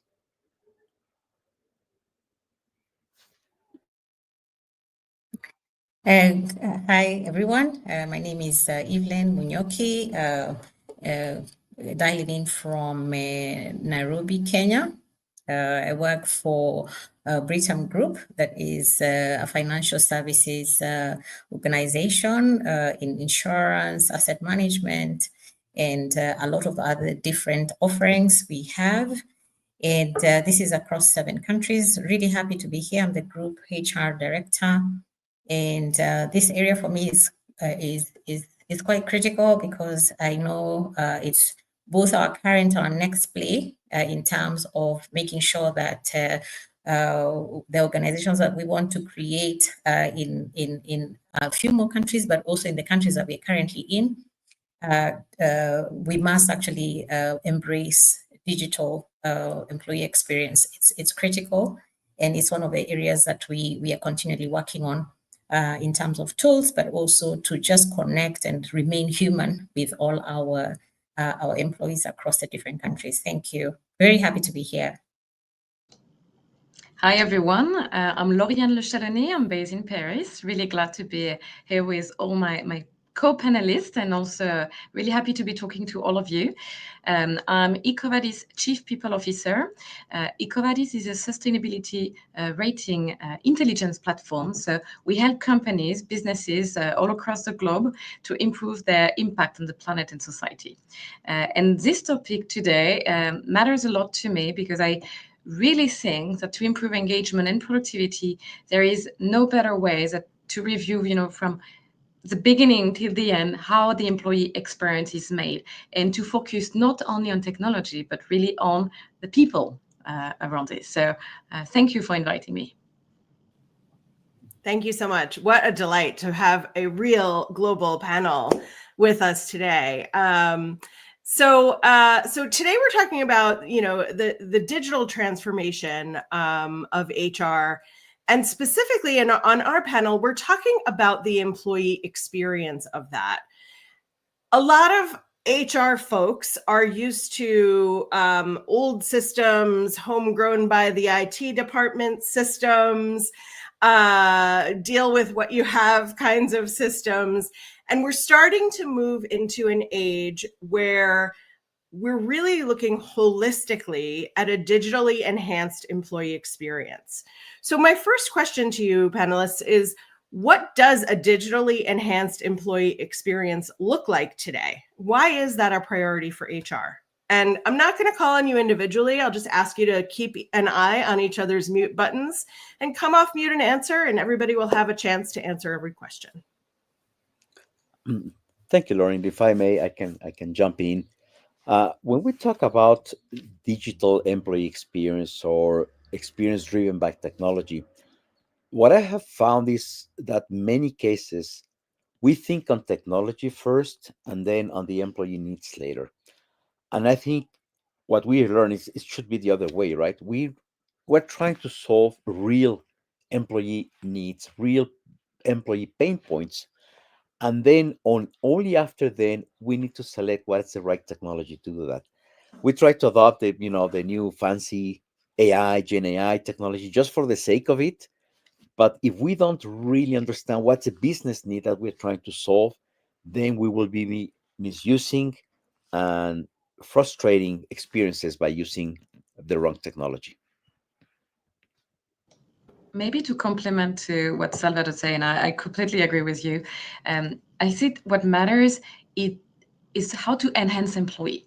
And obviously, when we say put employee first, I think it also matters what are we trying to resolve. So it's starting from the question, what are the main pain points? What do we want to address? Because maybe there are things that do not need digital transformation or tools or else can be done really more effectively the way it's done today. Each company is super different. But I think what matters is really this. What are the issues that we try to address, and how are we going to then enhance employees through it?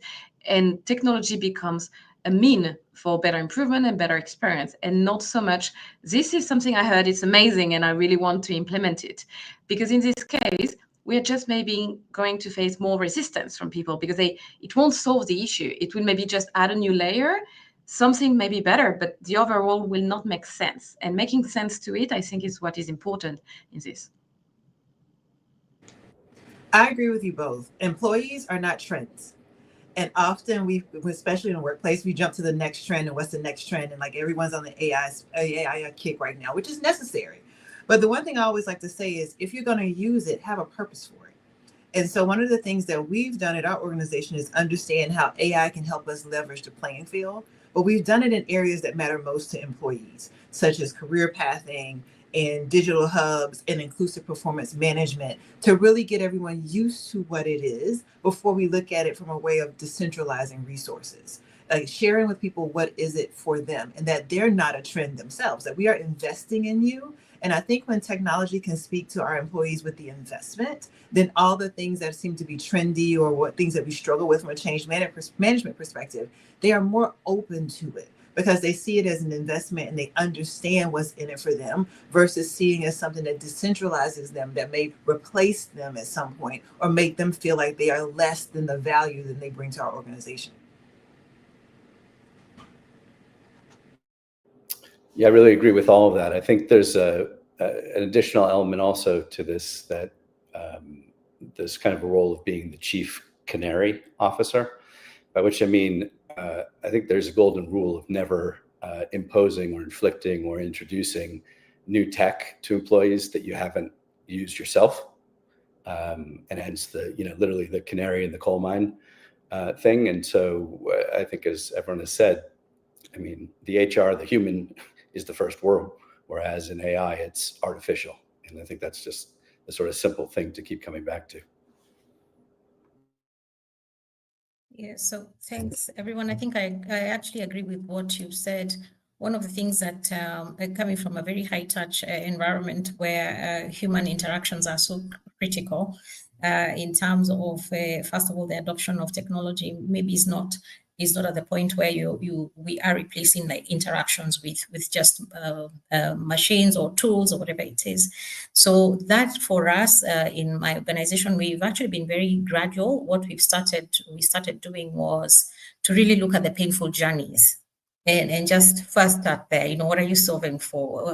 What really creates the friction, a daily friction with your employees, and really focusing on that to just make sure that, first of all, you're able to make those experiences and creating memorable moments as they actually live through the organization, because there's so many different things that can create. You can bring in a new technology or a new tool or a new process, but if you're not thinking about is it actually a painful journey, or is it one that people can create memorable moments as they go through their life in the organization? So that's where we started from, and it's been gradual, and just making sure we can focus on a journey, one by one journey, to make sure that we get it right, but we also make sure that the employees themselves are involved as we look at that journey, as we digitize it, as we communicate what it actually means for them. So just carrying along the employees as well, as you're making the changes to the things that affect them on a daily basis.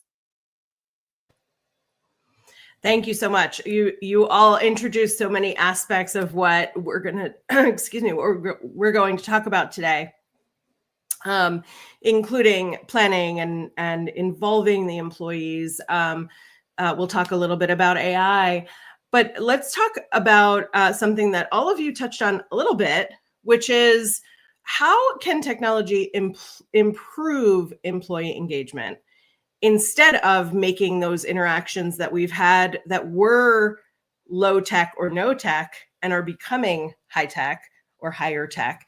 How can we make these interactions feel warm and welcoming and engaging instead of transactional and impersonal? I'll jump in and take that one first. So for us in healthcare, empathy is non-negotiable. So when we think about launching technology and digital tools, we ask ourselves, is it reflective of our culture? Does this make our people feel seen and supported? Because in healthcare, being seen and supported is a great thing. How many of us want a doctor who doesn't see and support us? That means we're going to get a new doctor. We don't want a nurse that doesn't see and support us. So that's a value-based key that we lead with. So any technology that we implement has to do that.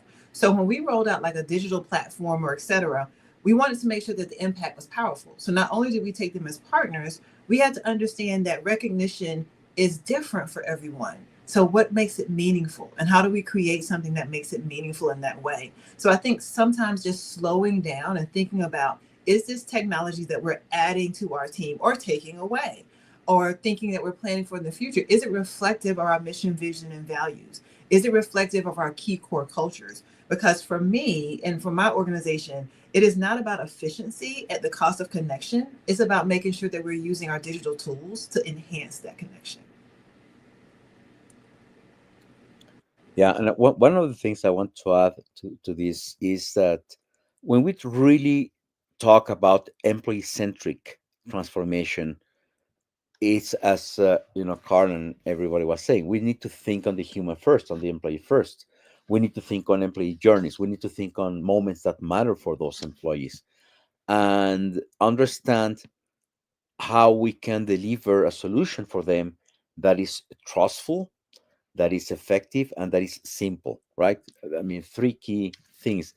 Because if our employees do not trust the solution that we are bringing to them, especially now that we're using AI and Gen AI, that has to be, transparent, trusted, efficient. We won't drive the adoption that we need for our tools.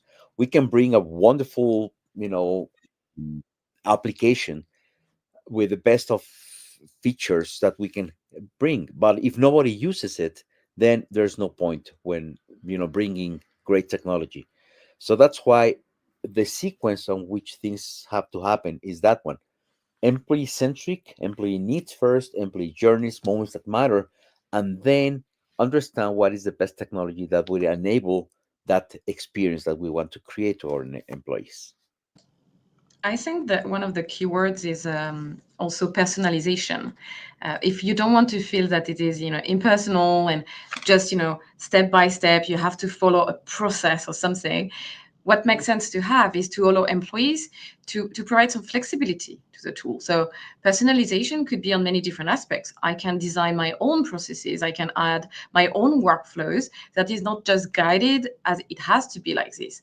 It could be also just something as simple as the colors, the size of whatever we use, which is also something extremely important for different various disabilities or ways of thinking. You can have different ways to adapt. So I would say if you want also to make something human-centric, you need to think about your population. Who are the people you are designing this to? And maybe in your own organization, you're going to have different teams. Some teams, they will prefer it in a certain aspect, in a way, and you can even reinforce team culture on some elements. So this is one way, I think, to make sure it's not just transactional, but it looks like it serves a bigger purpose.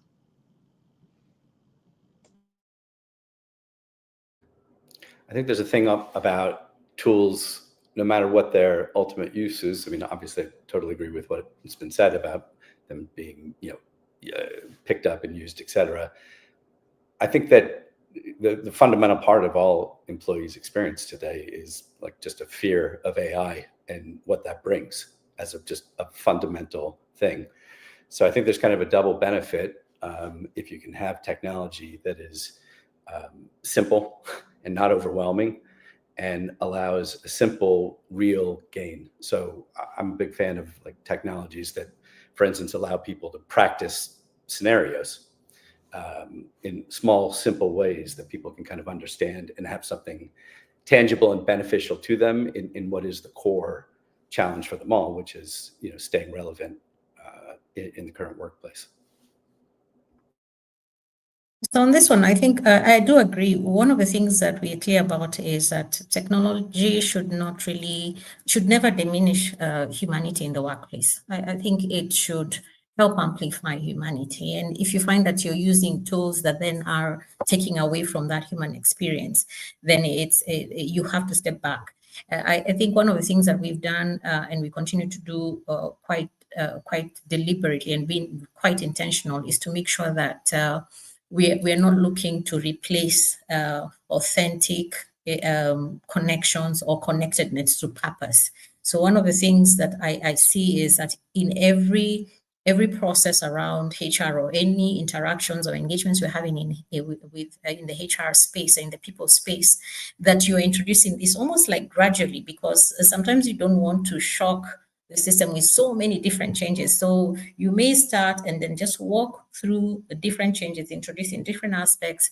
And that has had actually a lot more success than a big bang, introduction to just say it's either this or it's the highway. So we've had more success walking with employees on if it's performance management you're changing, you actually go through a gradual process and you say, okay, fine, you're having teething problems, you go through the learning pains, and then eventually people actually just buy into the whole thing and say, okay, this actually makes sense for me because it's helping me save time, it's having me do a lot more than I could before. So you must actually then amplify the benefits and let the staff the employees actually let you know that, oh, okay, this is how my life has changed because of what we've actually gone through in terms of introducing this change. So the humanity, I think that whole human connection and connectedness to the purpose, why in the first place you exist, I think it's one thing that the technology should never really take away from you as an organization. Thank you so much. And Eveline, you really brought us so gracefully into the next question. So I would love it if you would kick off the answer to this question as a continuation of what you've just started talking about.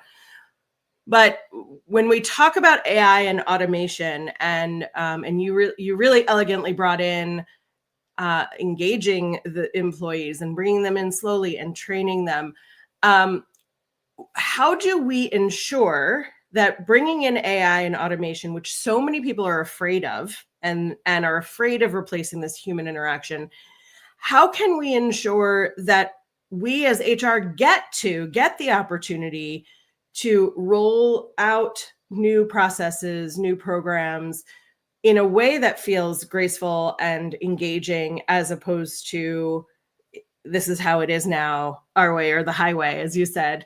How do we bring people in and get to a place where we as HR have the opportunity to take our time rolling out plans and programs and new processes in ways that will be engaging?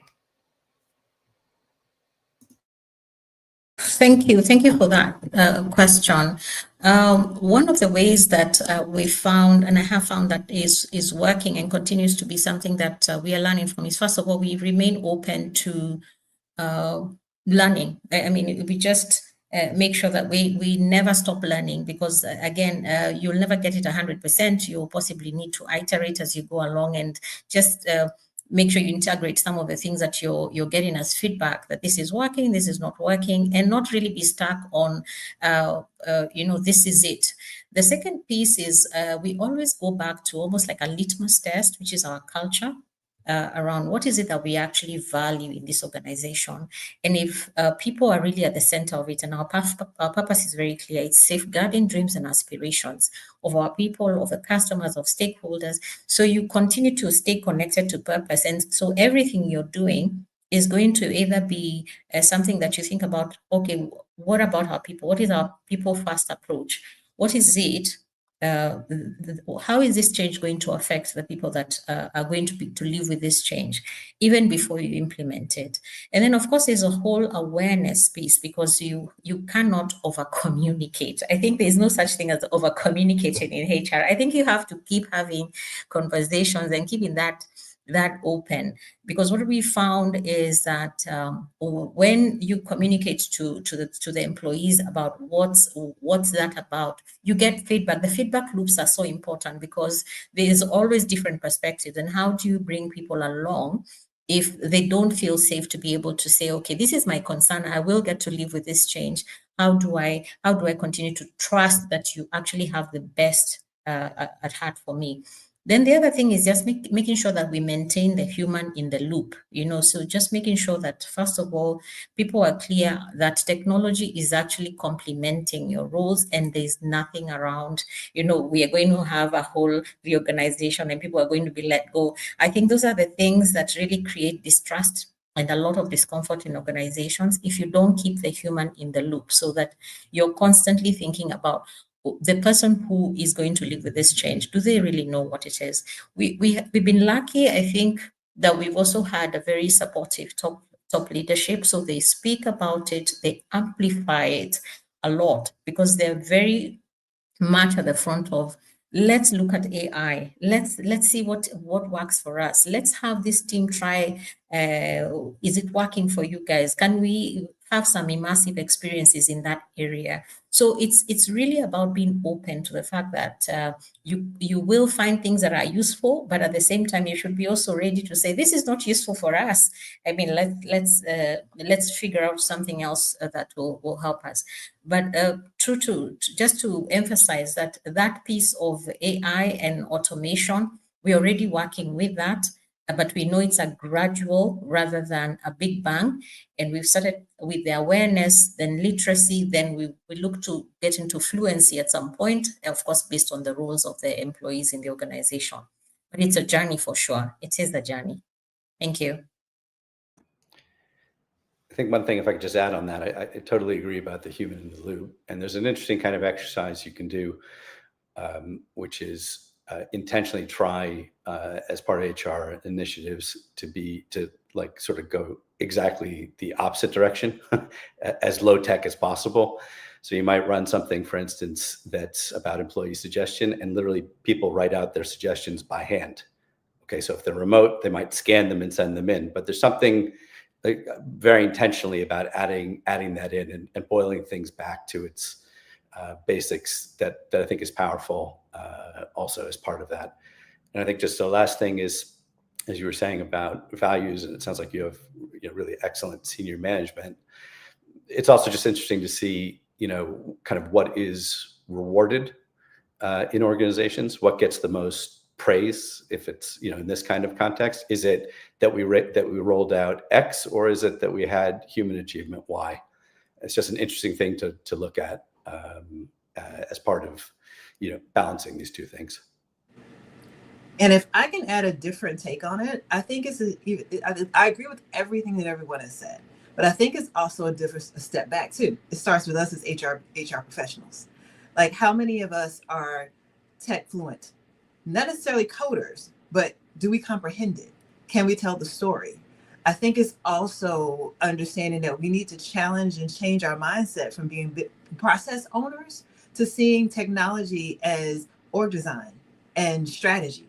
And so to do that, we've got to be comfortable with data, with agile methodologies, and digital storytelling. And so I would share and encourage us all to upskill ourselves and upskill our teams. Like, are our teams comfortable with that? Because one of the things that HR is in most organizations is that we are the most trusted people. We are the keeper of everyone's secrets. We have the power, we have the influence. We move things behind the scenes that no one does. So if we don't understand it, then we can't expect our teams to understand it.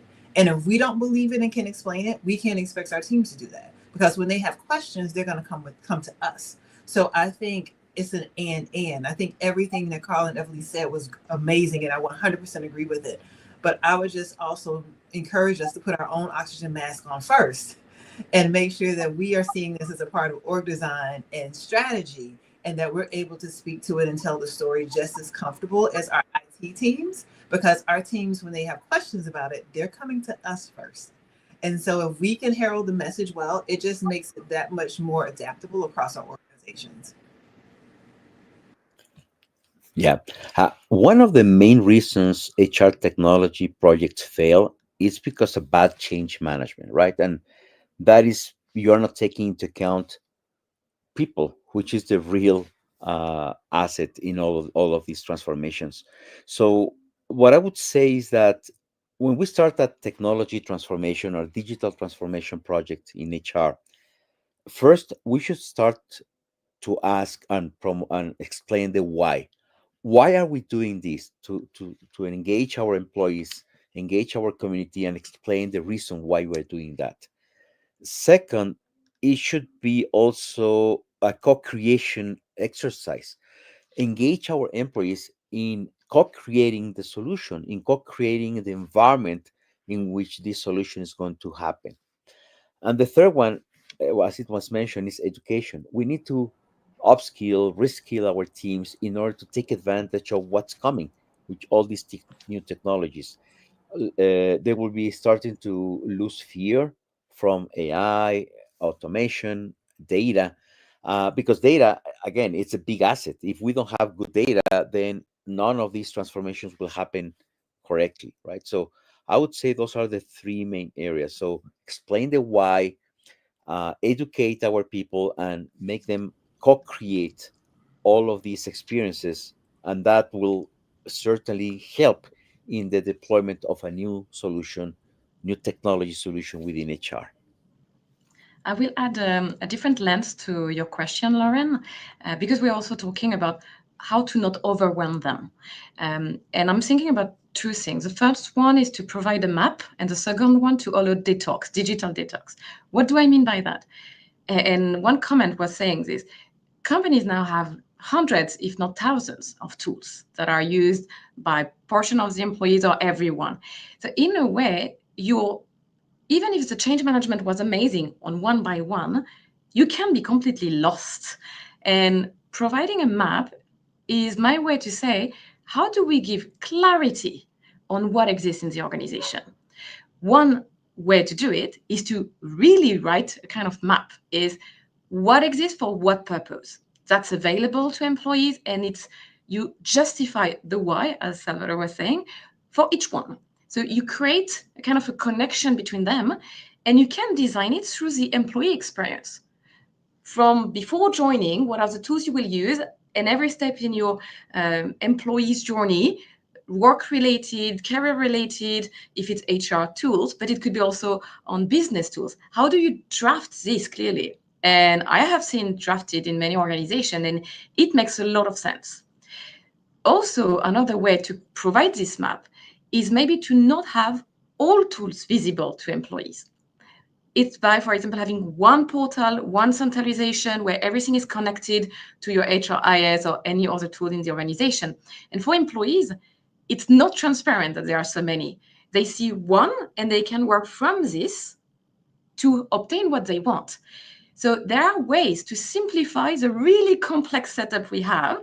And when you want the best of breed, meaning many different tools, because this is exactly the technology that will resolve the pain points I have and my employees have, you may want sometimes to have different tools for different purpose. But in this case, you can create the story, the why, explaining, and the vision that it is more simple than it looks behind it. The last one is digital detox. We are overwhelmed because we're using technology all the time.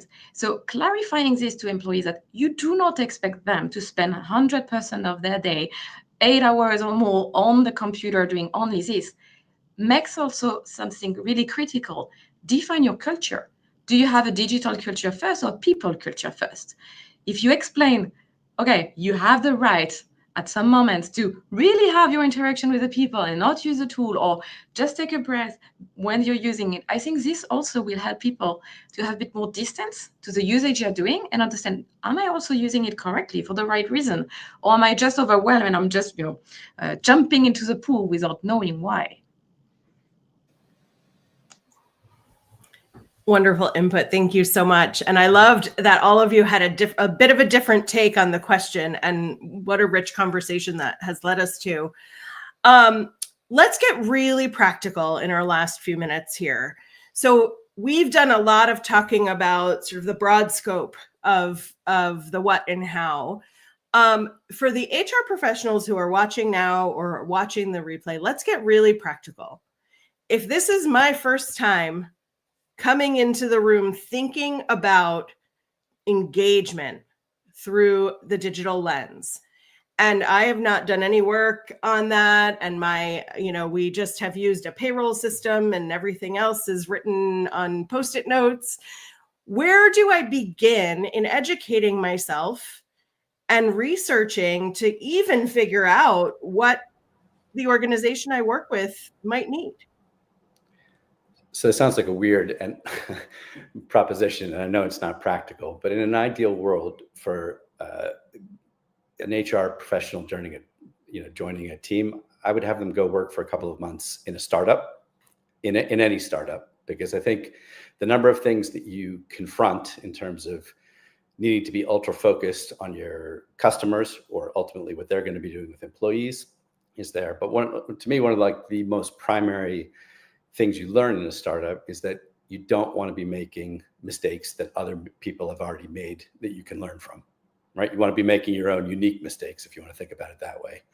And so I think coming back to your question, almost the first thing that I would recommend is, number one, go to your peers in other companies. People, especially on the people side, are happy to reach out, and they're just a source of tremendous information and learn what's worked and what's not worked. And I think just by starting with that, you can get a long way ahead. And I think it's actually just almost intellectually a better place than to say, well, what's the best of at the moment?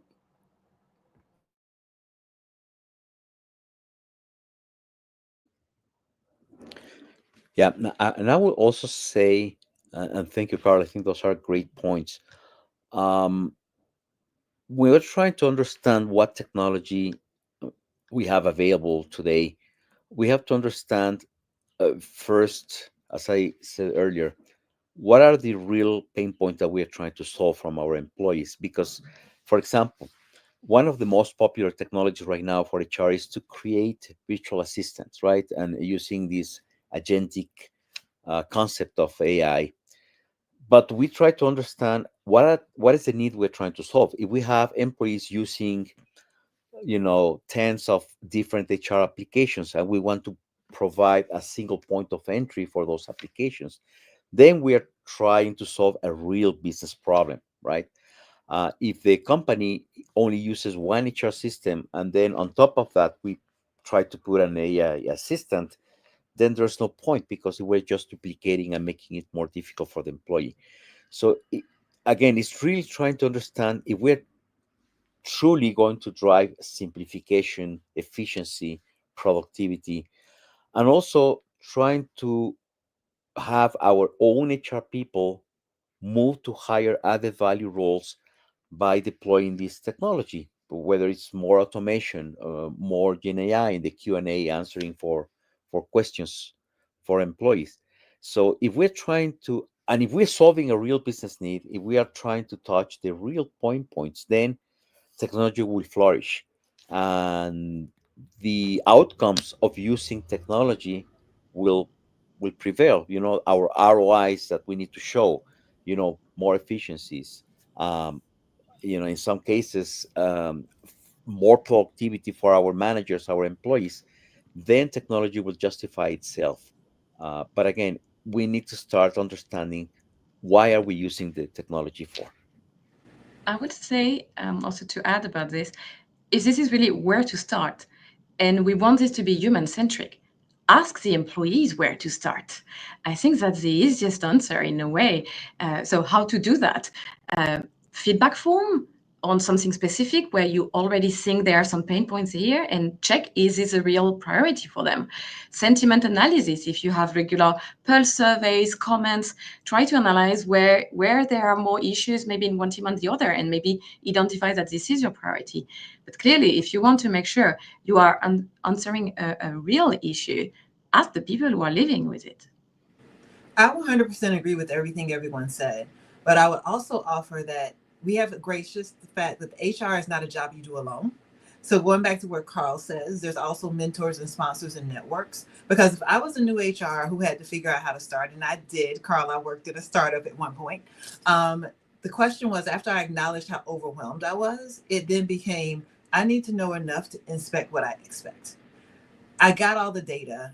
I know what the mission vision is for the company. I have the CTO's technology plan. Where do I start?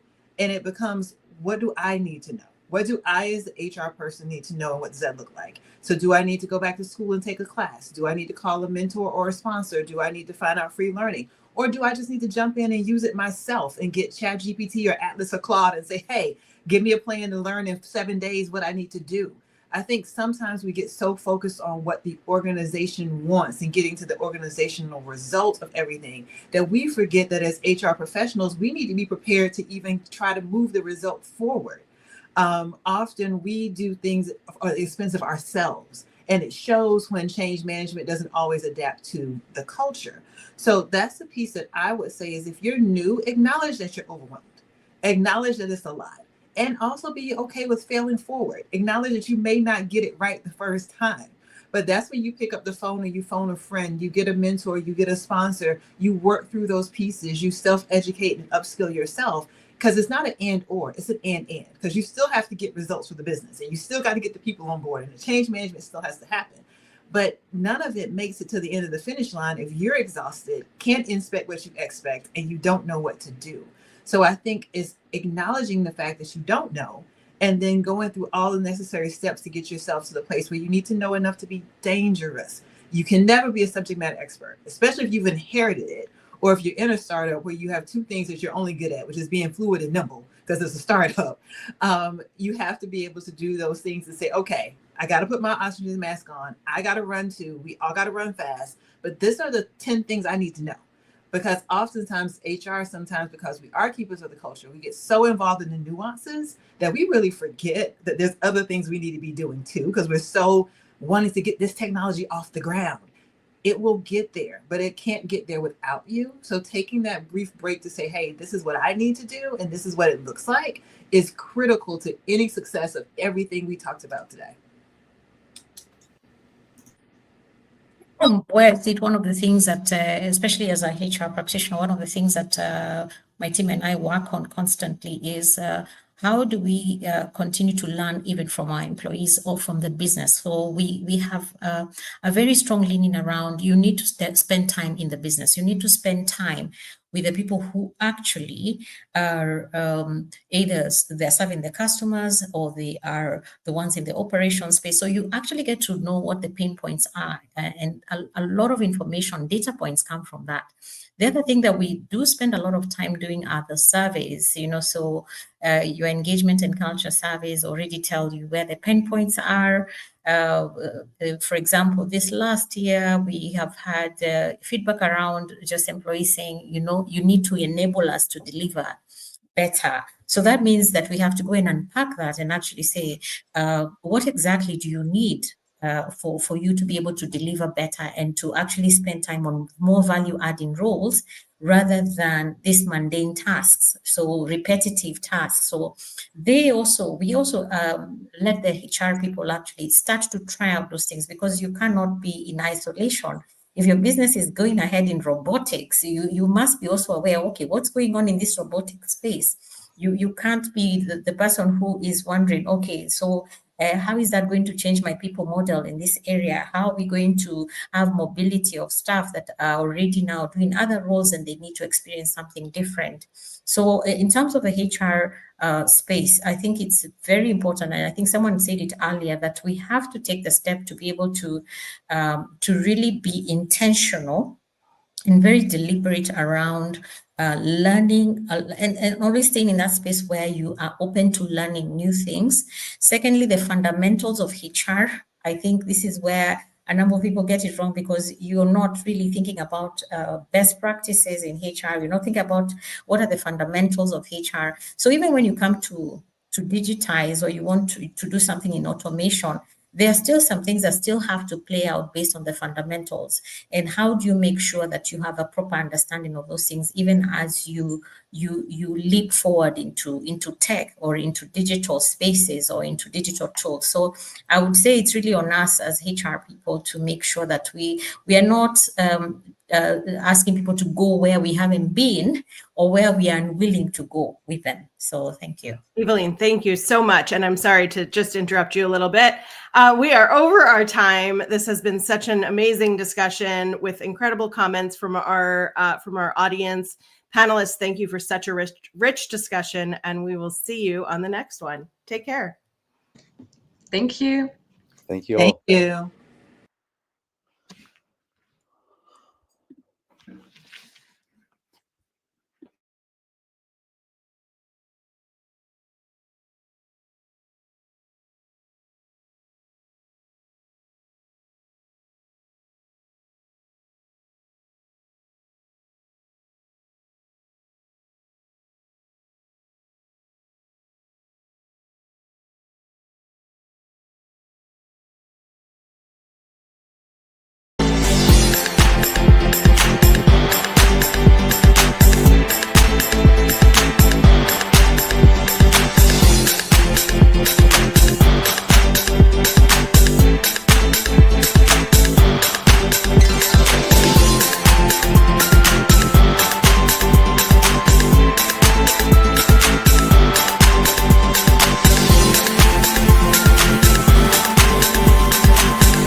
Hello, good morning, good afternoon, and good evening, depending on where you're joining us from. And welcome to HR Technology and Digital Transformation Summit with Hacking HR. A big thank you to our audience that's joining us from all around the globe. We're delighted to have you for what I am pretty sure is going to be an insightful panel discussion on HR technology for talent acquisition. This is top of mind for all of us in the space, and where AI fits in all of that will certainly be part of what we talk about. I'd like to invite the panel in. Good morning, everyone. Welcome. Good morning. Good evening. Hello. It's a pleasure to have you all here. You all have distinguished backgrounds. And so I'd like to start by having each of you share a brief introduction, tell us where you're joining us from, and a quick snapshot of your backgrounds and what interested you on this particular topic. Okay, happy to go first then. Okay. Hi, everyone. My name is Tammy. I have over 19 years of HR experience, cutting across all the facets of HR. Basically, I am having this call from Kenya, where I am currently the Global VP for HR operations across all of our operating countries, which is Kasha Global.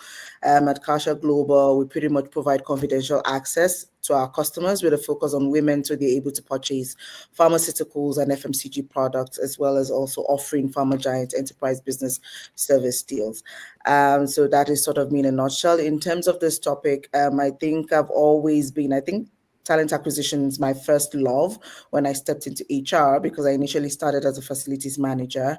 But I found that a lot of the processes involved in talent acquisition wasn't well structured with the organization I was working with, and being the research-oriented person I was able to get a very different way for them to do things so the turnaround time could be reduced.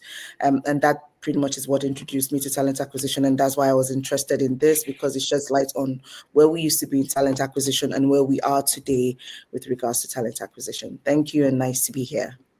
Great. Thank you, Tammy. Karen, how about you next? Hi. I'm Karen, and I live in Albuquerque, New Mexico. I work for a company called Automatic. We're the company behind WordPress.com, Beeper, Tumblr, Day One, WooCommerce, a bunch of those sort of WordPress-related products in that community. I am the global head of talent acquisition over here. I've been at Automatic for about 13 years now. And just really excited to be on this panel talking about, we're all about tech at Automatic, and we're always trying to make ourselves the best we can be, using the right technology to do the things that we need to do, support both of our customers, our candidates. And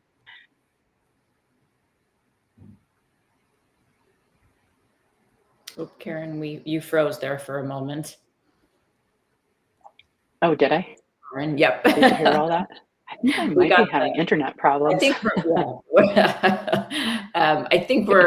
got the gist of that. So, Michael. Thanks for having me. I'm Michael Brown. I'm the Global VP of Talent Attraction for a cybersecurity company based out of Boston called Sneak.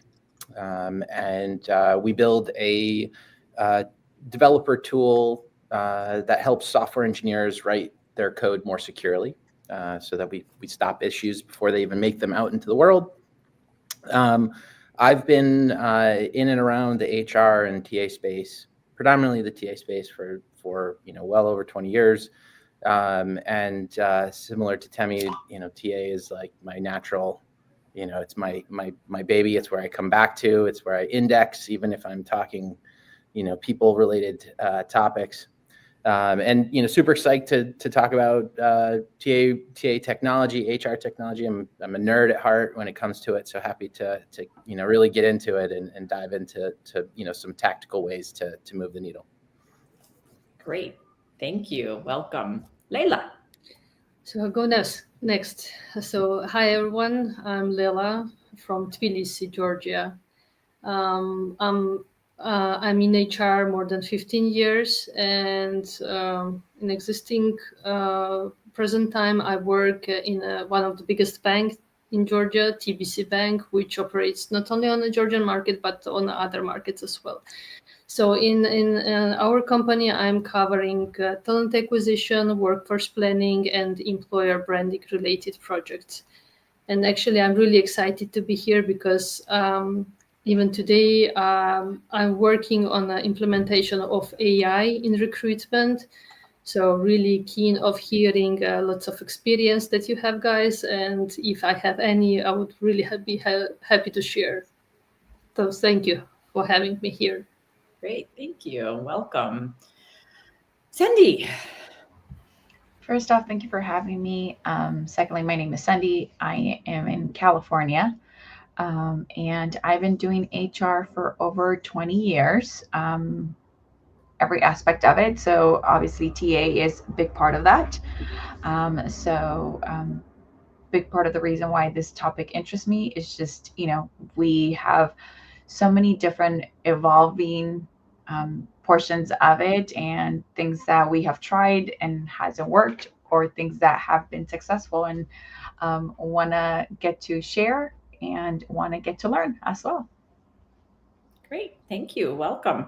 I'll give a quick overview. I'm Lisa Sanders. I've been doing people and talent for over 25 years here in the Silicon Valley. I'm currently a fractional HR and talent executive here. And I'm super excited about this topic because I am talking about it currently with my client, and how we actually implement an entirely new TA, ATS, and onboarding program. So this is very top of mind for me. So I'm excited to learn from all of you. We have limited time, so I'm going to jump right in and kick off the conversation. I'm going to start with you, Temi. Tell us what some of the biggest hurdles your organization is facing, and maybe in the past other organizations you've been with have faced when implementing new TA technology, and how do you address those potential hurdles and issues and hiccups early on?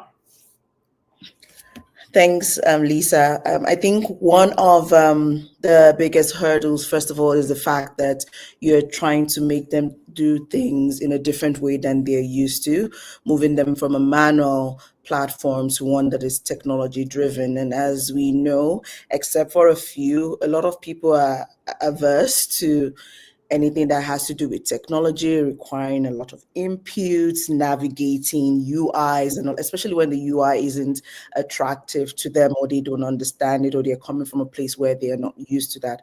That has been one of the biggest hurdles, just getting people to embrace technology in general, especially when it comes to an ATS. Because again, depending on the kind of ATS, one of the things I've also struggled with is the flow, the process flow within the ATS. If it is, again, not one that makes it easy or is very complex, then you find them struggling, whereby maybe you need to upload a job profile, a manager needs to go in, or a manager needs to make a request, someone else needs to approve, setting up paneling and all of that. So it becomes very, very crazy for some of them, because they're like, hey, this is not my focus right now. I'm trying to make money for the company. I don't have time setting up a job request through the ATS. So that's been one of the hurdles. Another one is, for those who even are familiar with it, is being committed to using it.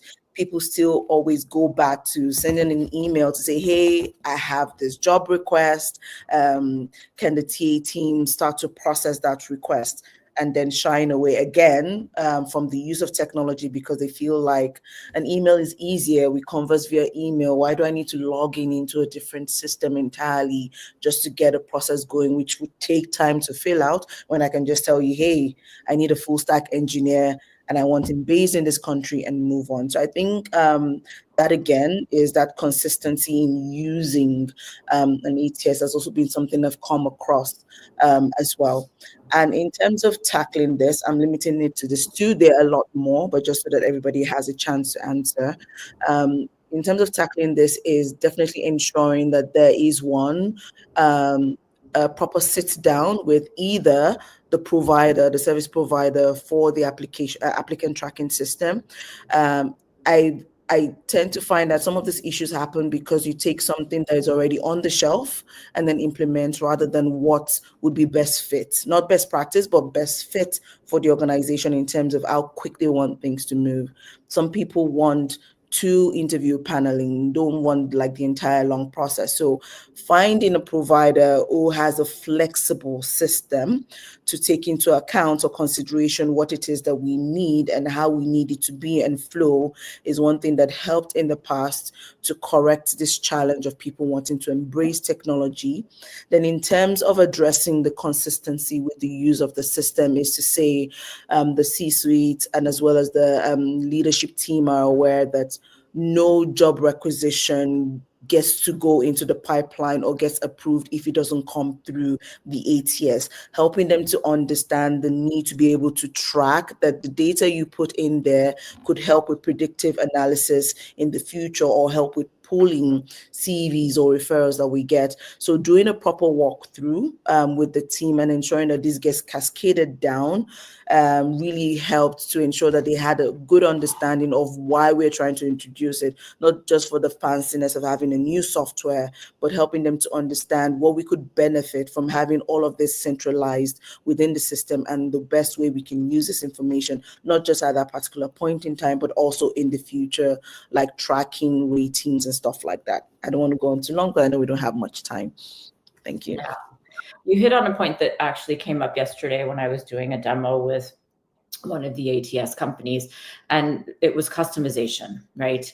I think that that's something that we're going to need to see more and more of in these systems, because we need to be able to slice and dice data however we need to in our organization, right? And that's not always the standard, right? And I'll use an example. I like to not just look at the metric of time to hire. I want to look at, to your point, Temi, from the date that the rec was created all the way through to hire, including every step along the way of approval, that entire flow, right? I need to know all those data points, right? Because there's almost always some type of bottleneck along the way, and time to hire is just not, it's too big, right? Like it's not representative of your organization, where you're at, the maturity, how quickly you can actually execute on hiring. And I think that the customization is going to come into play for all of us. And I'm hoping we're going to see more and more of that in the systems that are out there. Karen, I'm going to throw this next one to you. We've seen how important it is to balance automation with that human connection, right? And employee experience, right?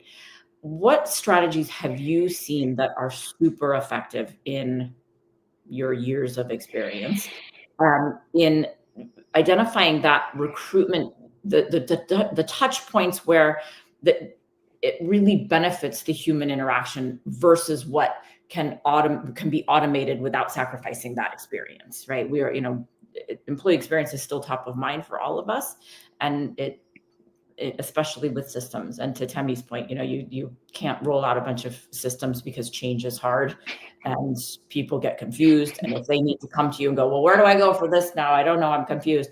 You've lost them already, right? And having to rip and replace something because of that is always bad. Yeah. Temi raised, for us, one of the things that's the biggest pain point, and that's like the adoption feature, right? Like we're actually pretty agile, so we're constantly trying new things.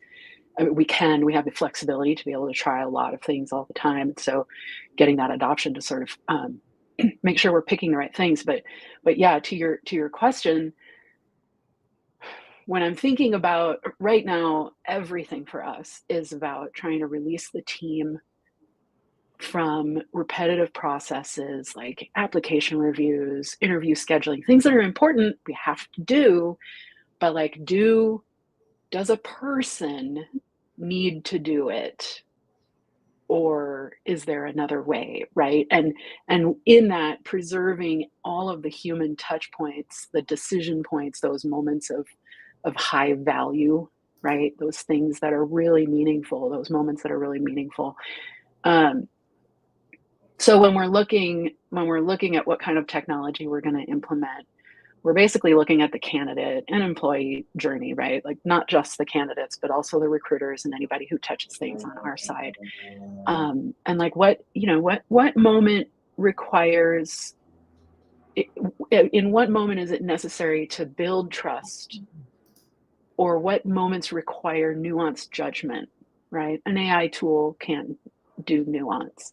And then if something, we also try to answer the question of whether a piece of technology is going to enhance our ability to connect more meaningfully with the candidates. And then we're also looking at efficiency. So but efficiency without sacrificing the relationship building. So like it's always coming back around for us to the people, their needs, focusing on, we don't want to put people through a process that feels robotic, right? So any technology, any automation that we're looking at, we're balancing it with human connection, always making sure, even if we're automating something, that there is a human element to it, so that we're just not setting it and forgetting it and then coming back and realizing that we made all sorts of mistakes, right? Like in the last few years, there have been all sorts of concerns about AI in terms of how it actually looks at people and what kinds of assumptions it makes and things like that, right? So I guess, just really, I can't underscore enough the human connection, and also making sure at the end of the day, I know there's a lot of fear amongst people working in the talent and the HR space that like, how easily can we be replaced, right? So we're reducing the stuff that is just the boring rote repetition stuff, so that the valuable people that we work with can focus on the things that actually need a human being, and doing the things that we've now released our time by taking away all this other repetitive time, so that we can actually focus in on what's important. Yeah, I think the noise, right? There's so much, right? And I was actually talking to my team yesterday, and I said, one of the things that I don't ever want to see you do anymore is write a job description from scratch. If I catch you doing it, exactly, we're going to have problems, right? Because there is no reason for us to do that anymore, right? There's, to your point, there's the human touch that needs to come in, and you tweak it. Because it's not going to be perfect, right? But do not, under any circumstances, write a job description from scratch. Right. Like we decide, as humans, what does the job description need to look like to be unique to our company, to our needs? What does the format need to look like? What is the but even in like the formatting and the templating, pick your AI tool can do it better than we can do it, but they don't know more about the company than we do. Right. And that's the human part, right? That I think that, you said that, there's that question of how are we going to be replaced, right? It's not if, it's how, right? And there is a fear there. I see it more that it's actually giving us back time to do the things that we're supposed to be doing in HR and people, right? And creating those connections and that rapport, and not being a back office function, right? Or, perceived as a, cost center, right?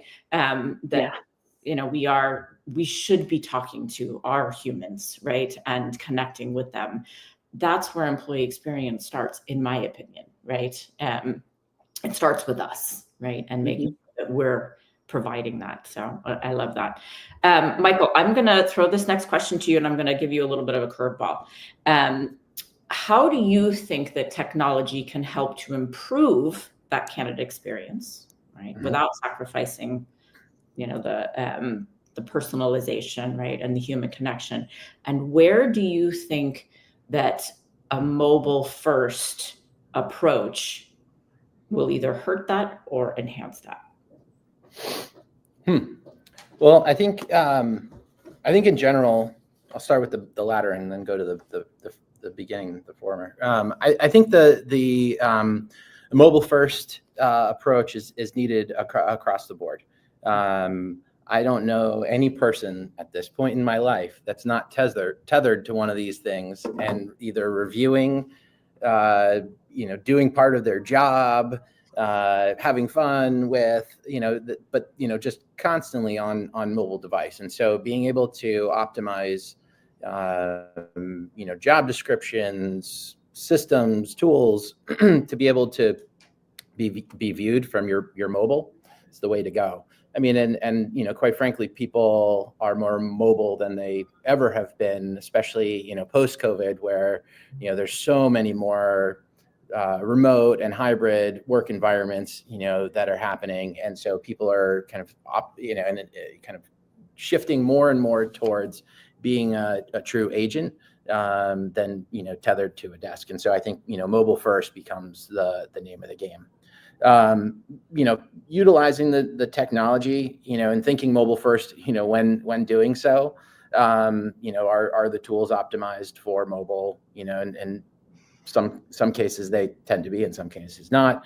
I do think, utilizing technology to help create that personalization and that personal touch that, does definitely enhance the candidate experience.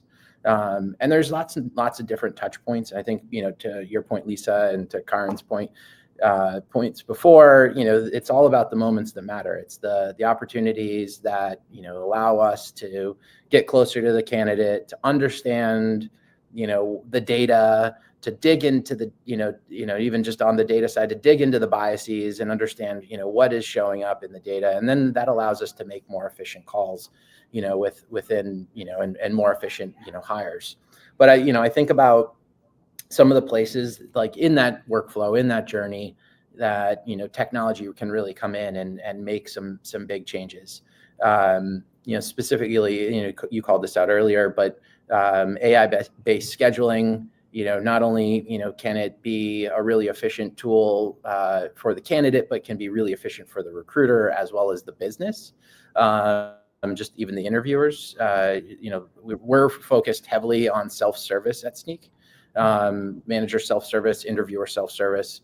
And so the AI scheduling really helps enable that, but then it also creates lots of opportunity for customization for the candidate portal, the opportunity to have engagement directly with the recruiter.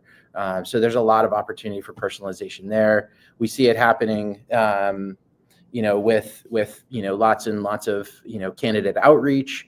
There's lots of use cases around AI tools and candidate outreach. LinkedIn's new outreach tool is pretty slick in terms of pulling in information from the body of their LinkedIn profile into the email, so that there's levels of personalization around that. And then, even to, check-ins around, points around the process. There's tools like Candidate FYI that's essentially become the Domino's pizza tracker of interviews, and really kind of gives you that opportunity to personalize the approach and the associated communications that come and go. So I think there's lots and lots of opportunity, and at the end of the day, it's really all about making it more human, right? Making it feel as though it's a real human approach, but then utilizing the technology to be more efficient and allow the recruiters to be real recruiters. Yeah, exactly. That's good. I think that the mobile first is coming up quite a bit, and to your point, whether or not these tools are actually investing in that, and how well do they work, right? I had the demo that I did yesterday with the ATS system. I asked them that question, and it was like crickets across the board, because they didn't know how to answer that question. Like, do we do that well, right? Don't know, right? And I said, okay, well, I'm going to need a sandbox environment, right, to test that, because I'm not putting something out there until I know, right? And if you can't answer that, I'm still going to test it, but regardless. Okay, Leila, I'm going to come to you next. Which parts of the recruitment and onboarding process do you think benefit most from automation and those digital platforms? Thanks, Lisa, for the question. Well, I do believe that a lot of parts will be covered and will benefit from automation. For instance, starting in terms of recruitment, starting, you mentioned job description drafting. Last 2 years, I don't remember when any of my team members, we drafted the job description from the scratch, but it doesn't mean that it should not be reviewed or adopted or adjusted to a certain department or unit or even a team. Then we could say about the resume screening. The ATS, most of them already have incorporated and implemented AI tools, which helps to screen the resumes and match to the job requirements. And this is really helpful. But the big challenge, at least in Tbilisi and in Georgia, what we have, that our language is unique from the unique family. And all the international AI tools that are already active, they are not well adjusted to our language. Therefore, we're not able to actively use these AI tools, especially if the resumes are in Georgian language. And that's why I mentioned previously that we have started to develop our own AI tools, which will learn the Georgian language and will be able to screen or interview or make cold calls with the candidates on our own language. Yeah, that's a challenge, but we're trying to face it. So what else? The sourcing, the AI and ATS even helps us to source on the different job boards and on a LinkedIn or different social medias, especially the youngsters who are already our real workforce and are becoming our real workforce are actively using the social media. Therefore, we are using this technology to address them via messages or via different methodologies. So they at least pay attention to our job requirements or job announcements. And that's why then we have active communication afterwards with them. So in pre-screening and chatbots, I assume this is a really good tool for the candidates to understand where they are applying and what they are applying for. And this really helps and saves the times of recruiters to focus more on the value-driven tasks rather than just automatically shortlisting and giving the technical answers.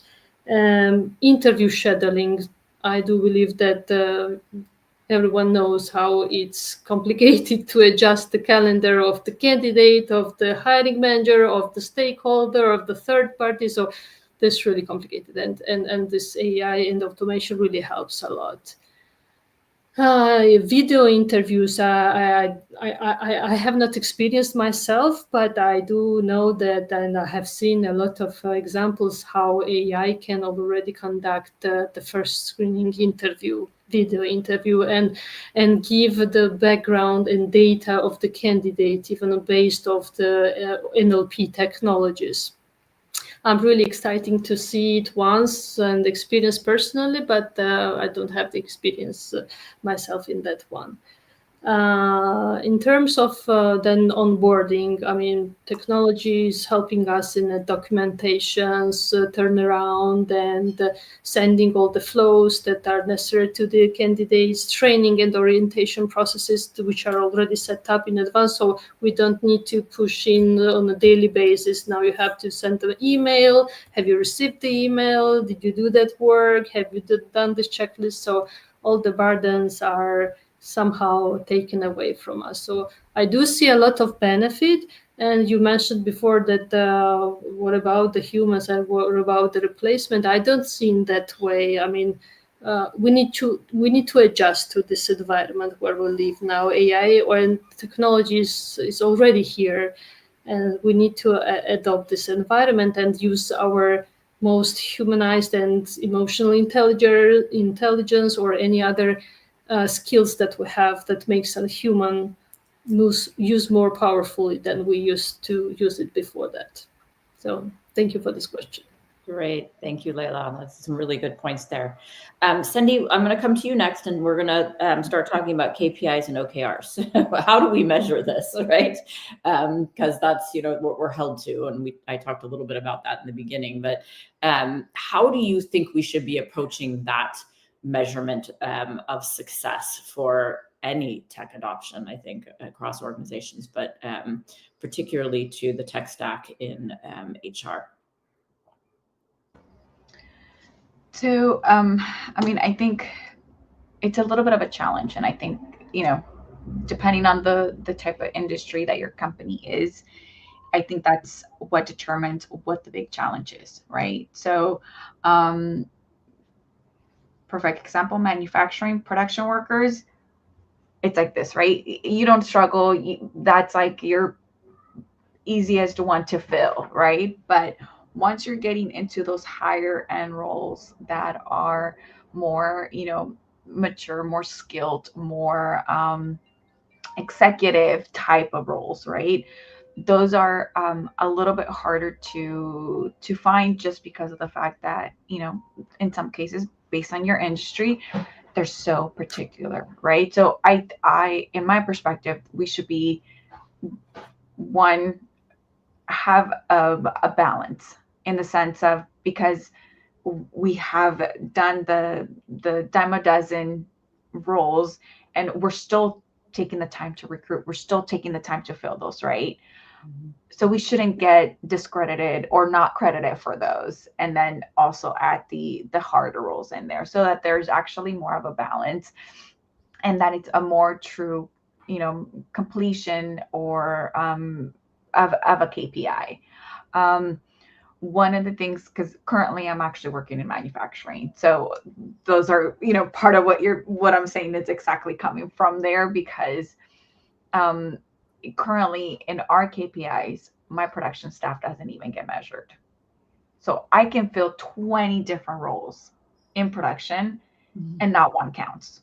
But because of the fact that I haven't filled my, my ME or any of those other roles, my KPIs don't look as good, right? So in my perspective, our KPIs should actually be based on both those easy fills, those hard fills, doing like we were talking about, from when the requisition gets open, like when did it open? Let's start counting from there the days, right? Because part of the KPIs is how many days was it open?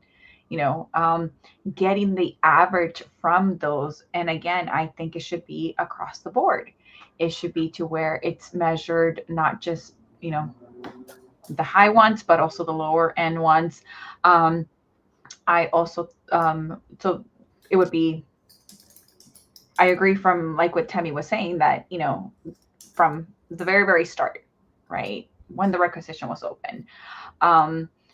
Big part of the challenge that I do see in my industry, when it comes down to all of that, is even our managers don't want to, like Temi was saying, they're sending an email, and you're like, no, like I need you to go in, create the requisition. And sometimes it gets bottleneck, right? Because one manager is very tech savvy, the other one isn't.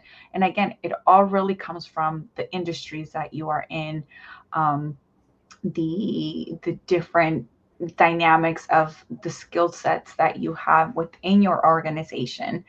But when it comes down to the KPIs, I think it should be measured as a whole. It should be measured based on an average of, how many were filled, how long it took day-wise from the requisition. And, if you're seeing that there's a bottleneck, then maybe perhaps not started from the day that it was requisitioned, but the day it was posted, because that would be more of a, like if you're seeing that it's taking 10, 20 days to approve it, let's start from when it was posted at least, So, and then also if you have agencies that are helping you with that TA aspect of it, right? Like what are they doing? Let's measure those KPIs as well, because when did you give them the requisition? How soon did you start seeing candidates? How many did you screen? Or, how many did you actually bring in person? So I think we kind of, again, really depending on how high level you want it, how much you want to drill down to it, but even how many interviews were set up in person, over the phone, how many candidates did you truly get? All of that information is key for a KPI. do we have the right job description, right? Because if you're only getting 3-4 applicants on something that normally you would have gotten, 100 resumes for, is it the market? Is it our job description? That we're taking, that we're, perhaps we're not putting our best foot forward in the sense of, are we selling our company the right way? Are we selling the role in the right way? So I think all of those should be factors into a KPI. Applicant count, screenings count, phone interviews, in-person interviews, and then everything across the board from your lower skilled to your higher skilled roles. Yeah, I think that's, I think KPIs and OKRs are probably for our teams the hardest to set, right? And they could, just because they have so many nuances, right? To your point that, if a rec is sitting in to approval for 10 days, I'm not including that in my message period. Not doing that, right? It's not, that's going to skew all the data, right? So I think it's really particularly hard for our teams in particular to set those OKRs and KPIs that make sense and that are representative, right, of the reality, right? So excellent point. Okay, so we've got 5 minutes left. I'm going to jump to a final question for all of you. We'll start clockwise again. Temi, we'll start with you. Looking ahead into our crystal ball. Mine's broken, so I don't know about your all, but mine is definitely broken, but let's pretend for a minute. What's one area of recruitment or onboarding that you think is most ready for disrupting our space, right, through in the HR tech space? I think actually so many of them are ready, because I think it was Leila that mentioned it earlier on. A lot of the systems we have out there have really been sort of in one way or the other adopting AI into the process. But what I feel would be really, really ready, or is already pretty much is, with regards to AI, would be the from actual development of the job description. I mean, to be honest, I think the entire life cycle is ready. It's really about us and how we as the users and our readiness to adopt the AI that's been set up, because already we have systems that would help you source from LinkedIn and match to the job profiles that you have, and then pass those CVs directly into your ATS and map it into the role. And then if we do have, and I'm pretty sure we do already have systems that would then be able to look at the availability of my calendar, because depending on how the ATS has been set up, it can ask the candidates to provide their availability, and then the AI system is able to match that to the hiring lead's availability and set that up automatically. Automatically, that interview happens as it should, and then it's the AI is prompting you to give like a rating on that candidate, and it's able to move that candidate to the next panelist if you already have all of that set up. I feel like there are a lot of add-ons already that would help support or drive or enable the entire life cycle to be ready. I think the readiness really boils down to us, and if we are willing to be able to commit to understanding that flow, and then being able to train the actual users at the end to say, hey, this thing is going to do everything for you. All you need to do is just initiate this process and it pretty much will run with you. I mean, even things as simple as Gemini on Google Sheets would be able to analyze your data. If you give it your head count data, for example, or your hiring data for the last 4 years or whatever it is, it would analyze with you the roles that have stayed the longest, the roles you should focus on. And I mean, so many things are already out there supporting you in one way or the other. Video interviewing, for example, has been like, I mean, for me, eons ago, it's been in place eons ago, maybe much more integrated now, but then I could set up a job rec And when a candidate applied, automatically they would be having their video interviewing. So maybe the next step now with that is that the AI is able to tell that based on the responses it's hearing or getting, this candidate is a fit or this candidate is not a fit, or it's attaching ratings to that candidate. So maybe that might be like the next level, and then give maybe a summary of the so rather than me sitting to listen to the entire video interview, I'm getting a summary from AI telling me these were the key points, and based on these key points, this is what aligns to what you're looking for. So a lot of the background or the base or the foundation for AI's integration into that entire life cycle from recruitment to onboarding has already been there. It's just taking it up a notch, and then our willingness to be able to adopt to that. I mean, even for onboarding, for example, even as a simple tool as Bamboo HR, once you create a new packet on Bamboo HR for an onboardee, it takes them through the entire thing and it's ticking it off as the employee is feeling what needs to be filled. So maybe the only human element that can then come in is that once you feel all you need to fill, AI prompts your team members to say, hey, this guy is done with their onboarding. Why not give them a shout out? Or I'm going to set up a call with you so that you guys can speak with your new onboardee as a group. Stuff like that. Again, just taking it up a notch from what is already basically there. So that's my own thought process. Like, I think we are ready for the life cycle in terms of the system, but we as individuals, HR and then the end users, are we ready, or are we committed to being ready to use what's out there or what is currently available? Great. Thank you so much. Okay, we're out of time, but I'm going to give everyone 10 seconds. Let's go around and tell me one thing that you think that we're ready for. Karen. Right. Thank you. I just will echo what Temi said. I think tight integration between everything. It's there. Our tools need to support it so that we can do it. And we need to demand it. Yeah. Michael. I think it's all about shifting gears towards more of an AI first mindset, right? And backing up even before you get to the tools. What are the use cases that are bogging you down? And then, backing into, are there tools that'll help support that? Great. Leila. I would add implementing more actively the gamification in the TA to help us to identify more about the soft skills of the candidates, because it's really not easy to do so. Yeah, I like that. Wendy, you're last. Tell us one good thing. Not forgetting that not everybody is tech savvy, and that we need to try to, if we're implementing something, let's implement it to where it will be user-friendly across the board. Yes, agreed, 100%. Thank you so much. It was absolutely wonderful having you all. Great conversation. I think we could have talked for hours. Thank you to our audience. Thank you for joining us, and I look forward to seeing you all again soon. Have a great day. Thank you. Bye. Bye.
Hello, everyone, and good whatever moment of the day you are enjoying on your time zones as you watch this conversation, whether live now or later on the recording. I can't believe that here we are with this panel wrapping up day 2 of our 3-day HR Technology and Digital Transformation Summit. I do welcome everybody in the audience, whether you just joined or you rolled over from the previous conversations. And in case you just joined and you have this burning question on your mind, yes, this panel, just like all the others, is being recorded and you can rewatch it either from our LinkedIn space or hackinghrlab.io. Now, we will try to make the best out of our short 40 minutes today, and I will ask Jessa to bring the wonderful people in our panel on the screen. In the meantime, I will just say that my name is Minola, but Starbucks disagrees with me on a daily basis, so don't worry about pronouncing it correctly. Just call me Hacking HR and I will gladly reply. So today, we will be discussing about optimizing HR tech for compliance and risk management, and even more specifically, about ways to ensure that technology meets regulatory and organizational standards. We will kick off slowly but inspiringly. So I will pass the e-mic around as you appear on my screen clockwise, and I will ask you to first shortly introduce yourselves. And also, when you think about optimizing HR tech for compliance and risk management, is there a North Star that you personally hold when entering these conversations? Do you have a question in mind, or is there something that you hold as a reference in all the decisions to be made? And I will give you a few seconds to think about that, just to tell people in the audience, please consider this conversation just as much yours as it is our panelists.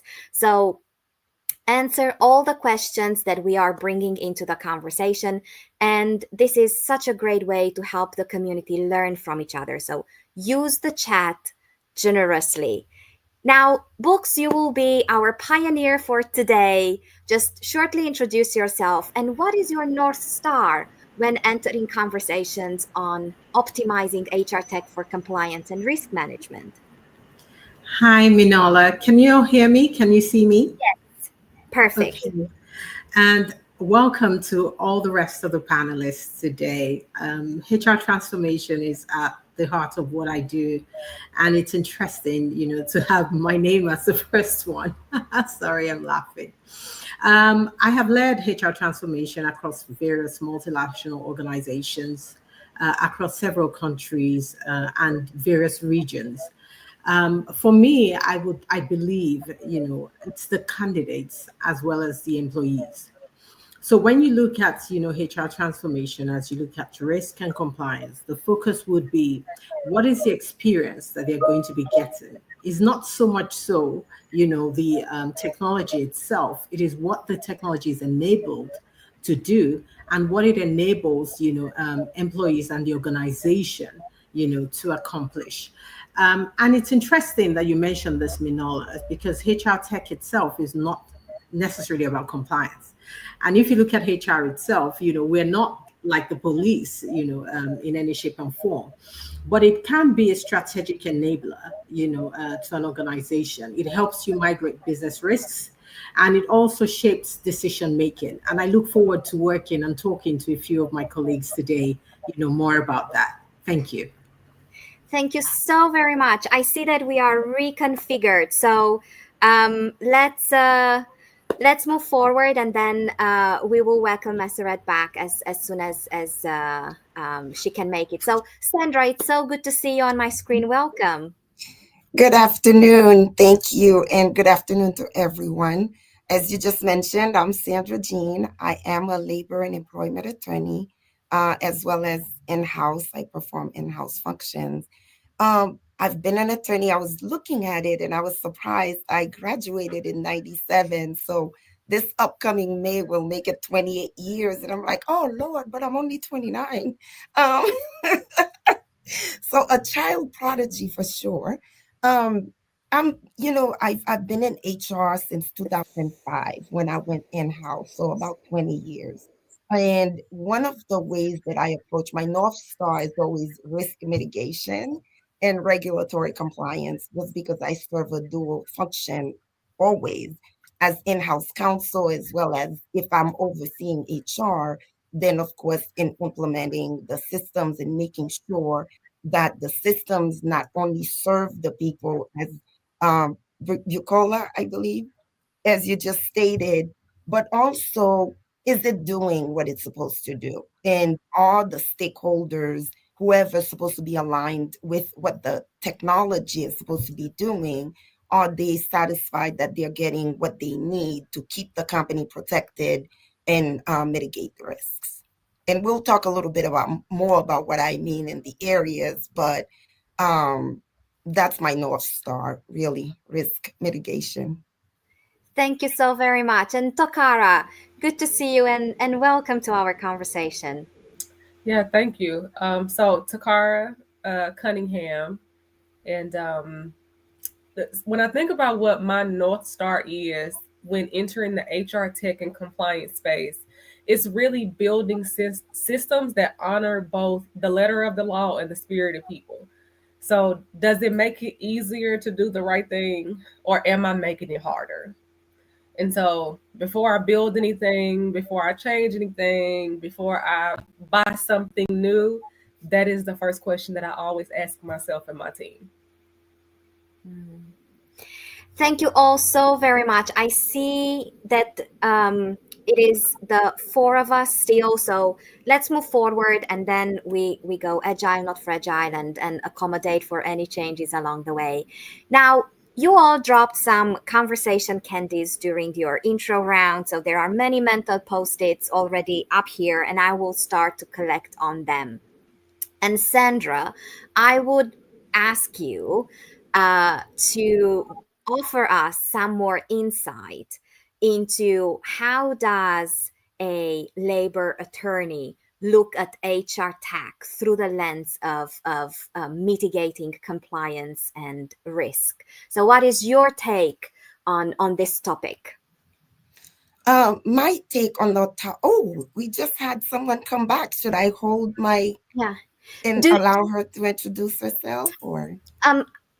Yeah, how about Maseret, just if you can just shortly introduce yourself and what's your North Star when going into conversations, and then we will move forward. Okay, apology, I was having an internet issue. My name is Maseret. I'm dialing in from Addis Ababa, Ethiopia. As experience, I have been in HR a little over 20 years, including my role as a CPO in a manufacturing company. I have been in different companies, local as well as global companies, which involved in different industries. So regarding this topic, it's all about compliance with the labor law as well as regulation and company policies. It gives that balance. So as an HR, we're also the main responsible body to make sure companies are in compliance of these rules and regulations. So I'm happy to be part of this panel discussion. Thank you so very much. Just reconnecting us with the question. So I asked Sandra to be our pioneer into discussing a little bit in more details. What are the compliance and risk management most burning questions and issues? And once Sandra is finished, then please everybody, unmuting competition officially open, just jump in and take the conversation forward with your insights. So Sandra, please. Thank you for that. And again, good afternoon, everybody. So when I approach and when I'm working with a client, there are so many different areas of the laws, and I'll speak from a perspective primarily of being in the United States. I am licensed in more than one state, and when I serve as in-house counsel, I'm able to support companies in many different states, because as long as I'm not litigating, I can represent them from an administrative perspective. So when I think about it and when I look at the areas that are mostly litigated that I have to represent companies from. They stem from anywhere from Title VII, which is the non-discrimination, and a lot of it stems from even in the hiring process.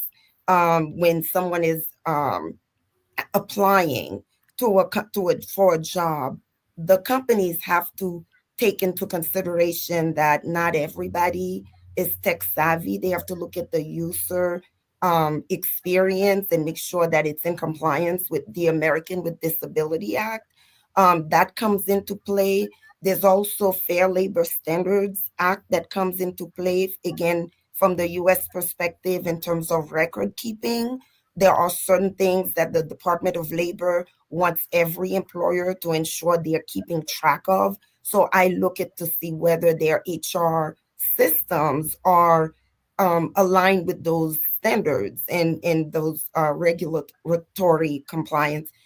Also, without going through all the laws, you have leave comes into play quite a bit. Especially smaller employers may have a harder time having a system that tracks their leave for employees. And that becomes very important if an employer is being sued, for example, for failure to provide leave or not meeting the FMLA standards. So we look at those. From the benefit compensation perspective, you also have to make sure that you have systems, HR technologies that meet what they call ERISA standards. So that from a reporting perspective, a compliance perspective, those are aligned, and so forth with Consumer Privacy Act. And then you marry that with state laws. If anybody is familiar with California, California has a slew of laws that they add on top of the federal laws to ensure that employers behave in certain ways for the protection of the employees. And so I look at all those and I sit with the team.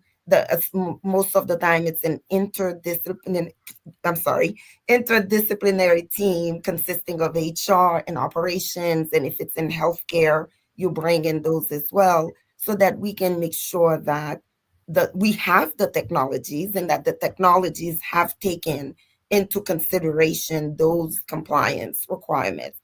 And I'll just add, sometimes they're outsourced, right? But just because you outsource those don't mean that you insulate yourself from liability. So even if it's outsourced, there's an exercise that needs to occur to ensure that through your third-party vendor, you're still compliant. And I'll stop there and let others chime in. Thank you so much, Sandra. Just in while people are looking for the unmute button, I just want to kindly ask you, very conscious of the fact that we all come from different organizational contexts, HR contexts, even country contexts. So whenever we use acronyms, if we can make sure that we also explain them. And this request is not just for the panelists, but also in the comments. If you drop something that involves acronyms, just help us make sure that we got them correctly and accurately. Thank you, Sandra. Wonderful. Any builds on this topic? Yeah, I'll jump in there just to build on what Sandra said. For me, employment law tells us what we need to do, and then the HR tech helps us actually do it at scale consistently and with the proof. And I think for me, the connection from 1 to 2, it really comes down to the translation of the HR tech, the automation, and the accountability. So just to add that piece onto what she said. Thank you. How is this topic seen through your lens, Maseret? How do you look at compliance and risk management? As they said, all the compliance areas is related to the labor law. And beside the labor law, there's a compliance requirement from investors' perspective. It could be a safety-related kind of requirement, where companies needs to respect, and then so that all employees will be in a safe working environment. So, but when it comes to the labor law, it could be mostly areas where it takes the companies to a legal case is when there is a termination, unlawful termination, and it's associated kind of payment. So companies need to respect those things as per the labor law or as per the agreed working procedure of the company. So these are the areas beside the normal known tax regulation while we are doing our payroll calculations. Thank you. Minal, I finally add just to a few things that has been shared, and I was listening to everyone. My view might be just slightly, inclined in a different way. And the reason is this. I have probably heard in my last role that HR is not the police. However, we already know, that compliance is important, because we are, and it's the same thing Meseret has just shared. If we don't, we have, huge fines to pay. And in the end, the business will turn back and look at HR and say, oh, where were you when this happened? I like to look at it from a bigger point of view, and in sitting across business leaders to advise them on why we need to consider the risk and the compliance. The first thing is first helping them understand that for us, it's a business alignment. HR is not just policing, employees or using technology to do that. Rather, it's also showcasing what the potential risk and the cost could be if certain things are not done properly. The other would be the fact that as HR leads, we do not operate in a siloed ecosystem. And so you have to consider what the International Labour Organization, shares as what are the standards, that should apply, from one country to the other. The other would be what are the country laws, that applies as well. So if you're looking from a global point of view, you're looking at, ILO, which I have shared, you're looking at the OECD, but you're also looking at the laws from the country itself.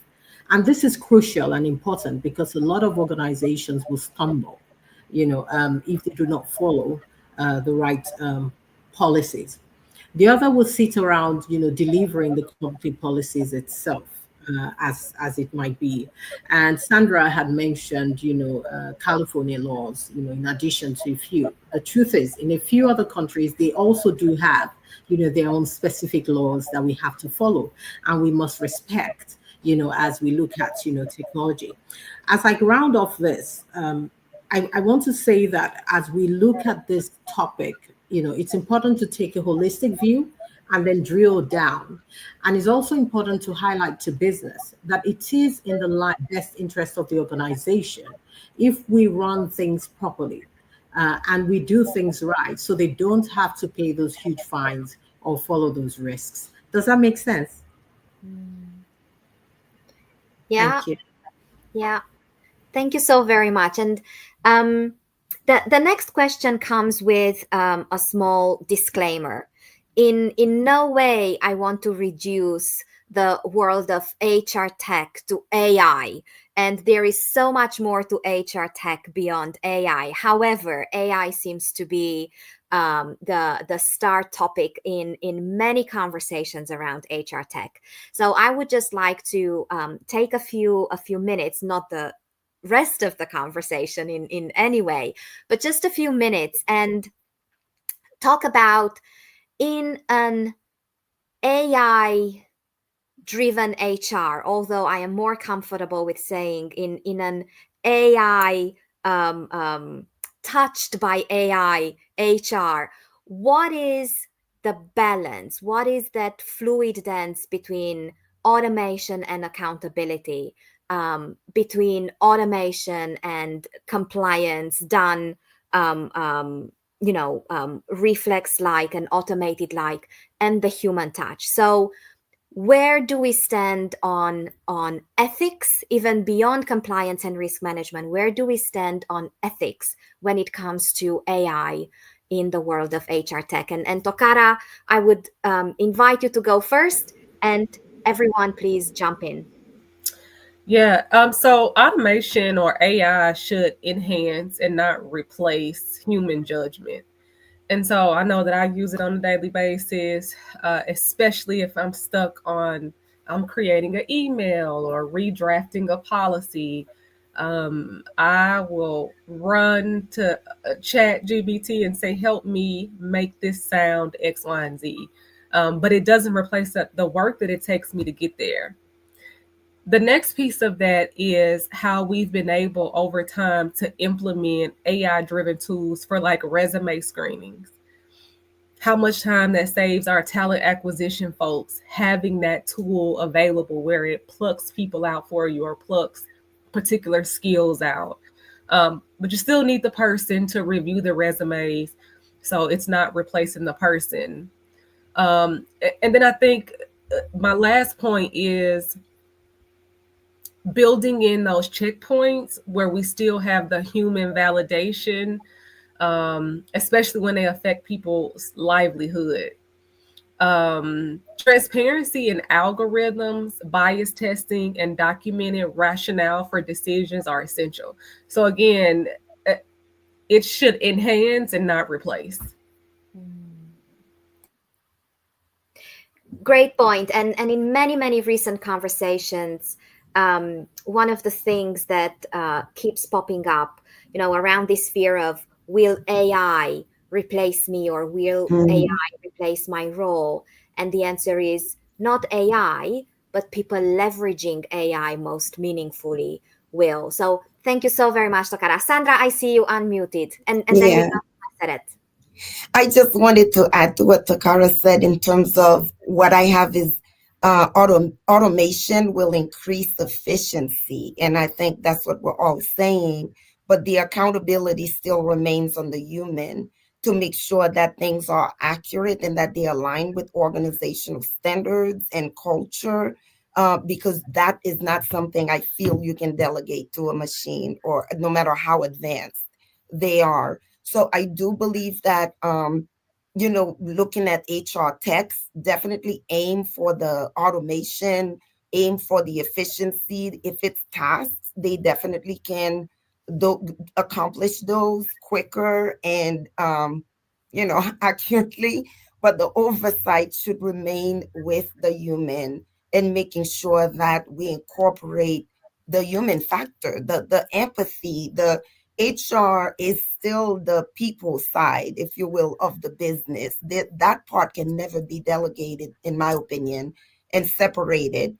And AI is subject to glitch, right? To glitches. You have to make sure that whatever it is that they're producing, there's a feedback or an oversight mechanism that is integrated in the process, so that someone is looking at the machine is performing, let me make sure it's performing well, and that it remains compliant with those standards that we have established for the department.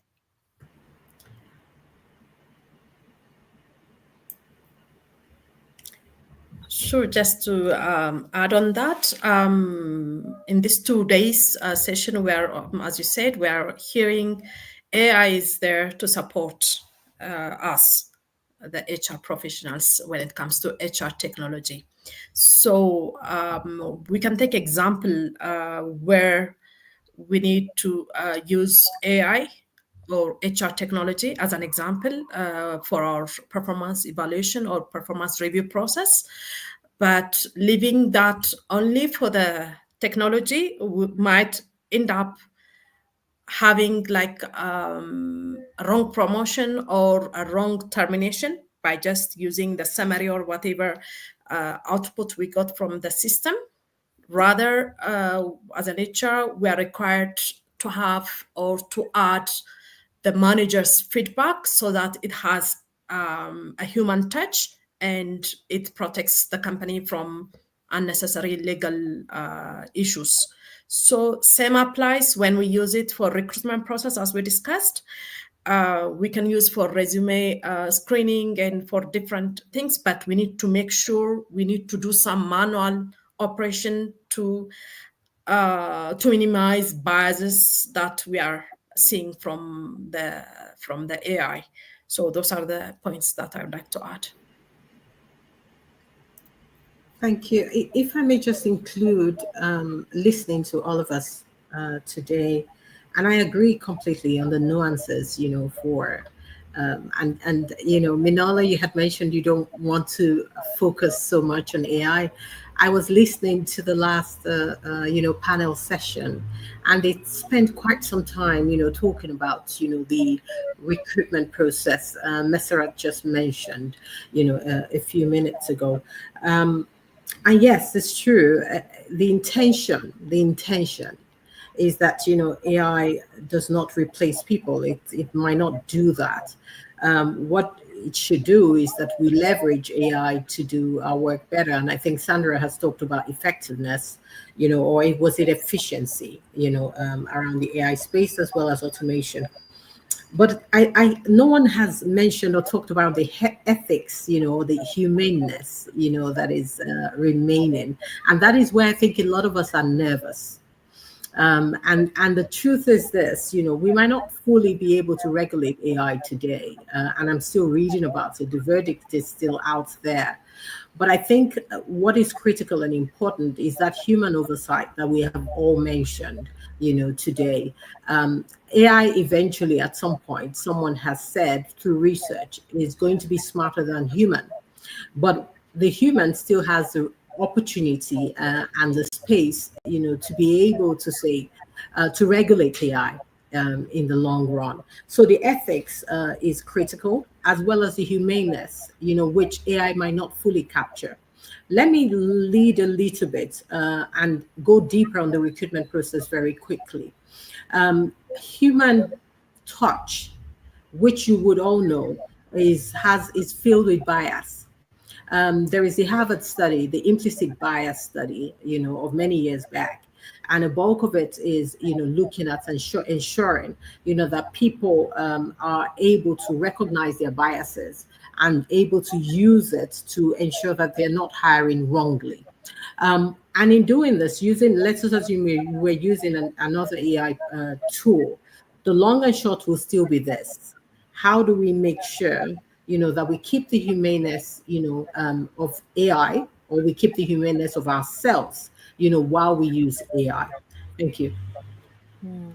Thank you so very much. And everything that you shared in this round reminded me of a quote. It doesn't come from the world of HR, but I think its basic principle can be applied to the world of HR. So it's a quote from a author and video game enthusiast called Joanna Maciejewskaja, and I'm sure I mispronounced her name terribly, so I apologize. But here's the quote. I want AI to do my laundry and dishes so that I can do art and writing, not for AI to do my art and writing so that I can do my laundry and dishes. And this quote popped up in my mind as I was listening to all of you. So let's assume that the audience leaves our panel feeling inspired and equally made aware of things that they need to pay attention to in the future. How would you recommend them that they go back and they do a audit or any kind of a check that their systems that they already have in place are up to standards and they don't expose them in any way to compliance and risk issues? And I will just leave the question for the panel, so please just jump in as inspiration strikes. And also, if the audience has any actionable insights that they would like to share, please do. Now is a great time to help each other out. Yeah, I'll jump in first, and feel free to jump in too. This one actually is a biggie for me because this is what my organization is doing right today. literally going through our system to make sure that it is set up the way that it should be, it is safe and secure. So I would say start with a compliance audit. Evaluate whether system workflows align with current labor laws, privacy regulations, and our internal policies. Look for role-based access, making sure that people that have the access to see or not see is accurate, making sure that encryption standards are up to par, and whether audit trails are enabled. And then lastly, partnering with IT and legal to review vendor certifications if you have any to help. Thank you, Tokara. To that, I like what the, I'm sorry. Yeah, let's go. Sandra. Let's go books and then Sandra, and we will wrap it up with Meseret. So books, please. Thank you. I was going to lean on Tokara's message, and it just reminded me of, the largest rollout I'd done, 26 countries, and I'll think, what, Tokara had said, is accurate in aligning legal, IT, as well as HR from the very first day. Don't assume that you can, create, a work plan without those teams. You actually need them from the very first day. So that's the first thing. The second is mapping all the processes that you have, in line with legal. So I assume Sandra is going to talk a lot about this, during her, session. Every process with legal requirements, and I mean every single one of them. So it's literally thinking compliance by design. That's what it means, compliance by design.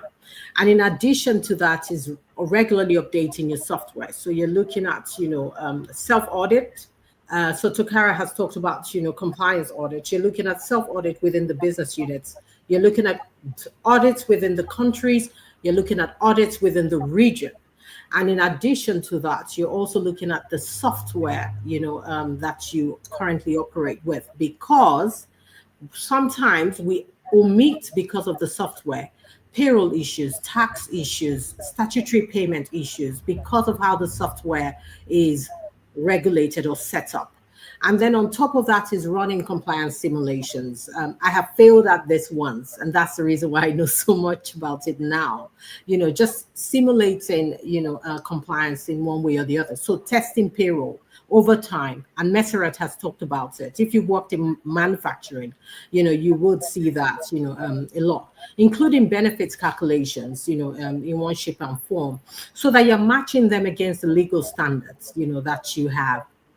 And then the data access, I think if it was Tokara that mentioned it as well, so it's role-based access. That's what it's called, but giving access to the right people as required, only when they're authorized users, in one shape and form. So in wrapping this up very quickly, it's compliance by design, is working with specific teams, and ensuring that you leave almost nothing to chance, because the risk is high. Thank you. Thank you. Sandra. And what could I possibly add to that? I mean, it covers everything. It's really being intentional from the selection and hiring process through the life cycle, all the way through exit, right? I love what Bukola said about compliance by design and running those compliance simulations, because even when you think you've talked to legal, you've talked to IT, and you've implemented a foolproof system, there's that one area, unless you're monitoring and rechecking to make sure that it's working the way you intended, you might miss an area. And then that's when you need someone like an attorney to go in and defend you against a claim that you couldn't see coming or didn't see coming. It requires, really, compliance requires understanding the laws. You keep talking about the 26 countries and how many countries you've supported.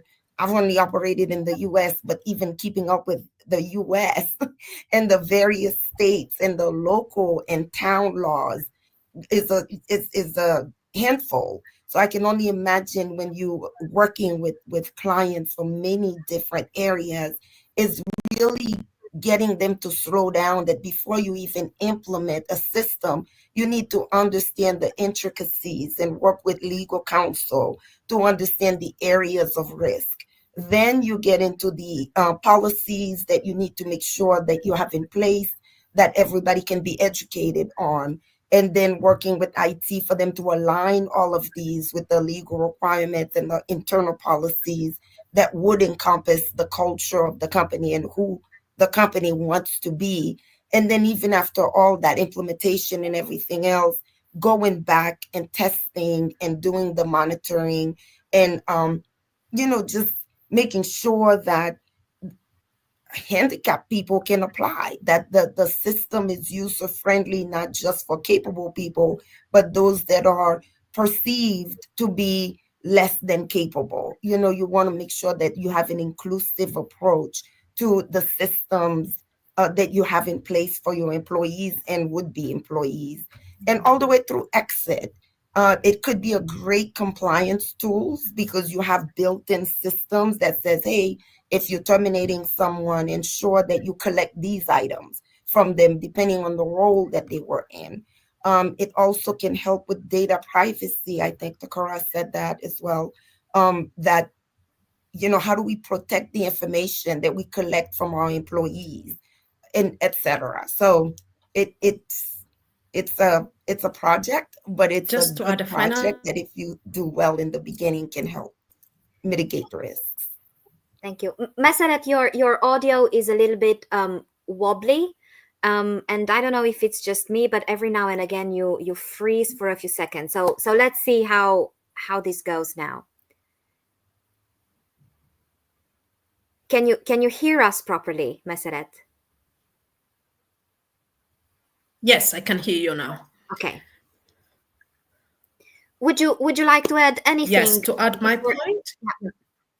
Yes, I really like to underline the regular updates of our system, and then also to check our employee experience, how they feel when they use the system, whether it's a safe, easy system that they are using.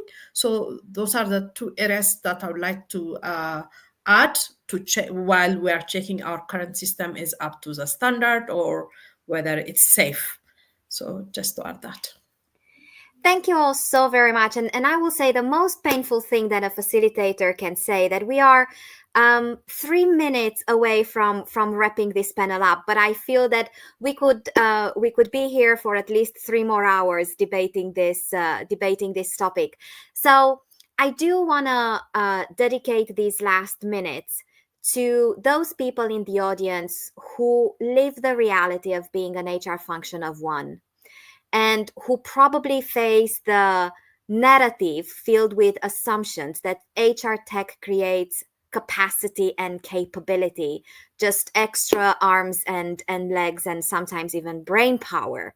So is there anything that you would like to either highlight from what we previously discussed, or leave as additional guidance for HR function of one in a very value-dense form of one sentence for people in our audience who are an HR function of one? And we will go counterclockwise from how we started. So Meseret, you will go first. Just a few seconds to say thank you to everybody in the audience. A big thank you to the panelists. And last but not least, a big thank you to Jessa and the Hacking HR team supporting us today and every day.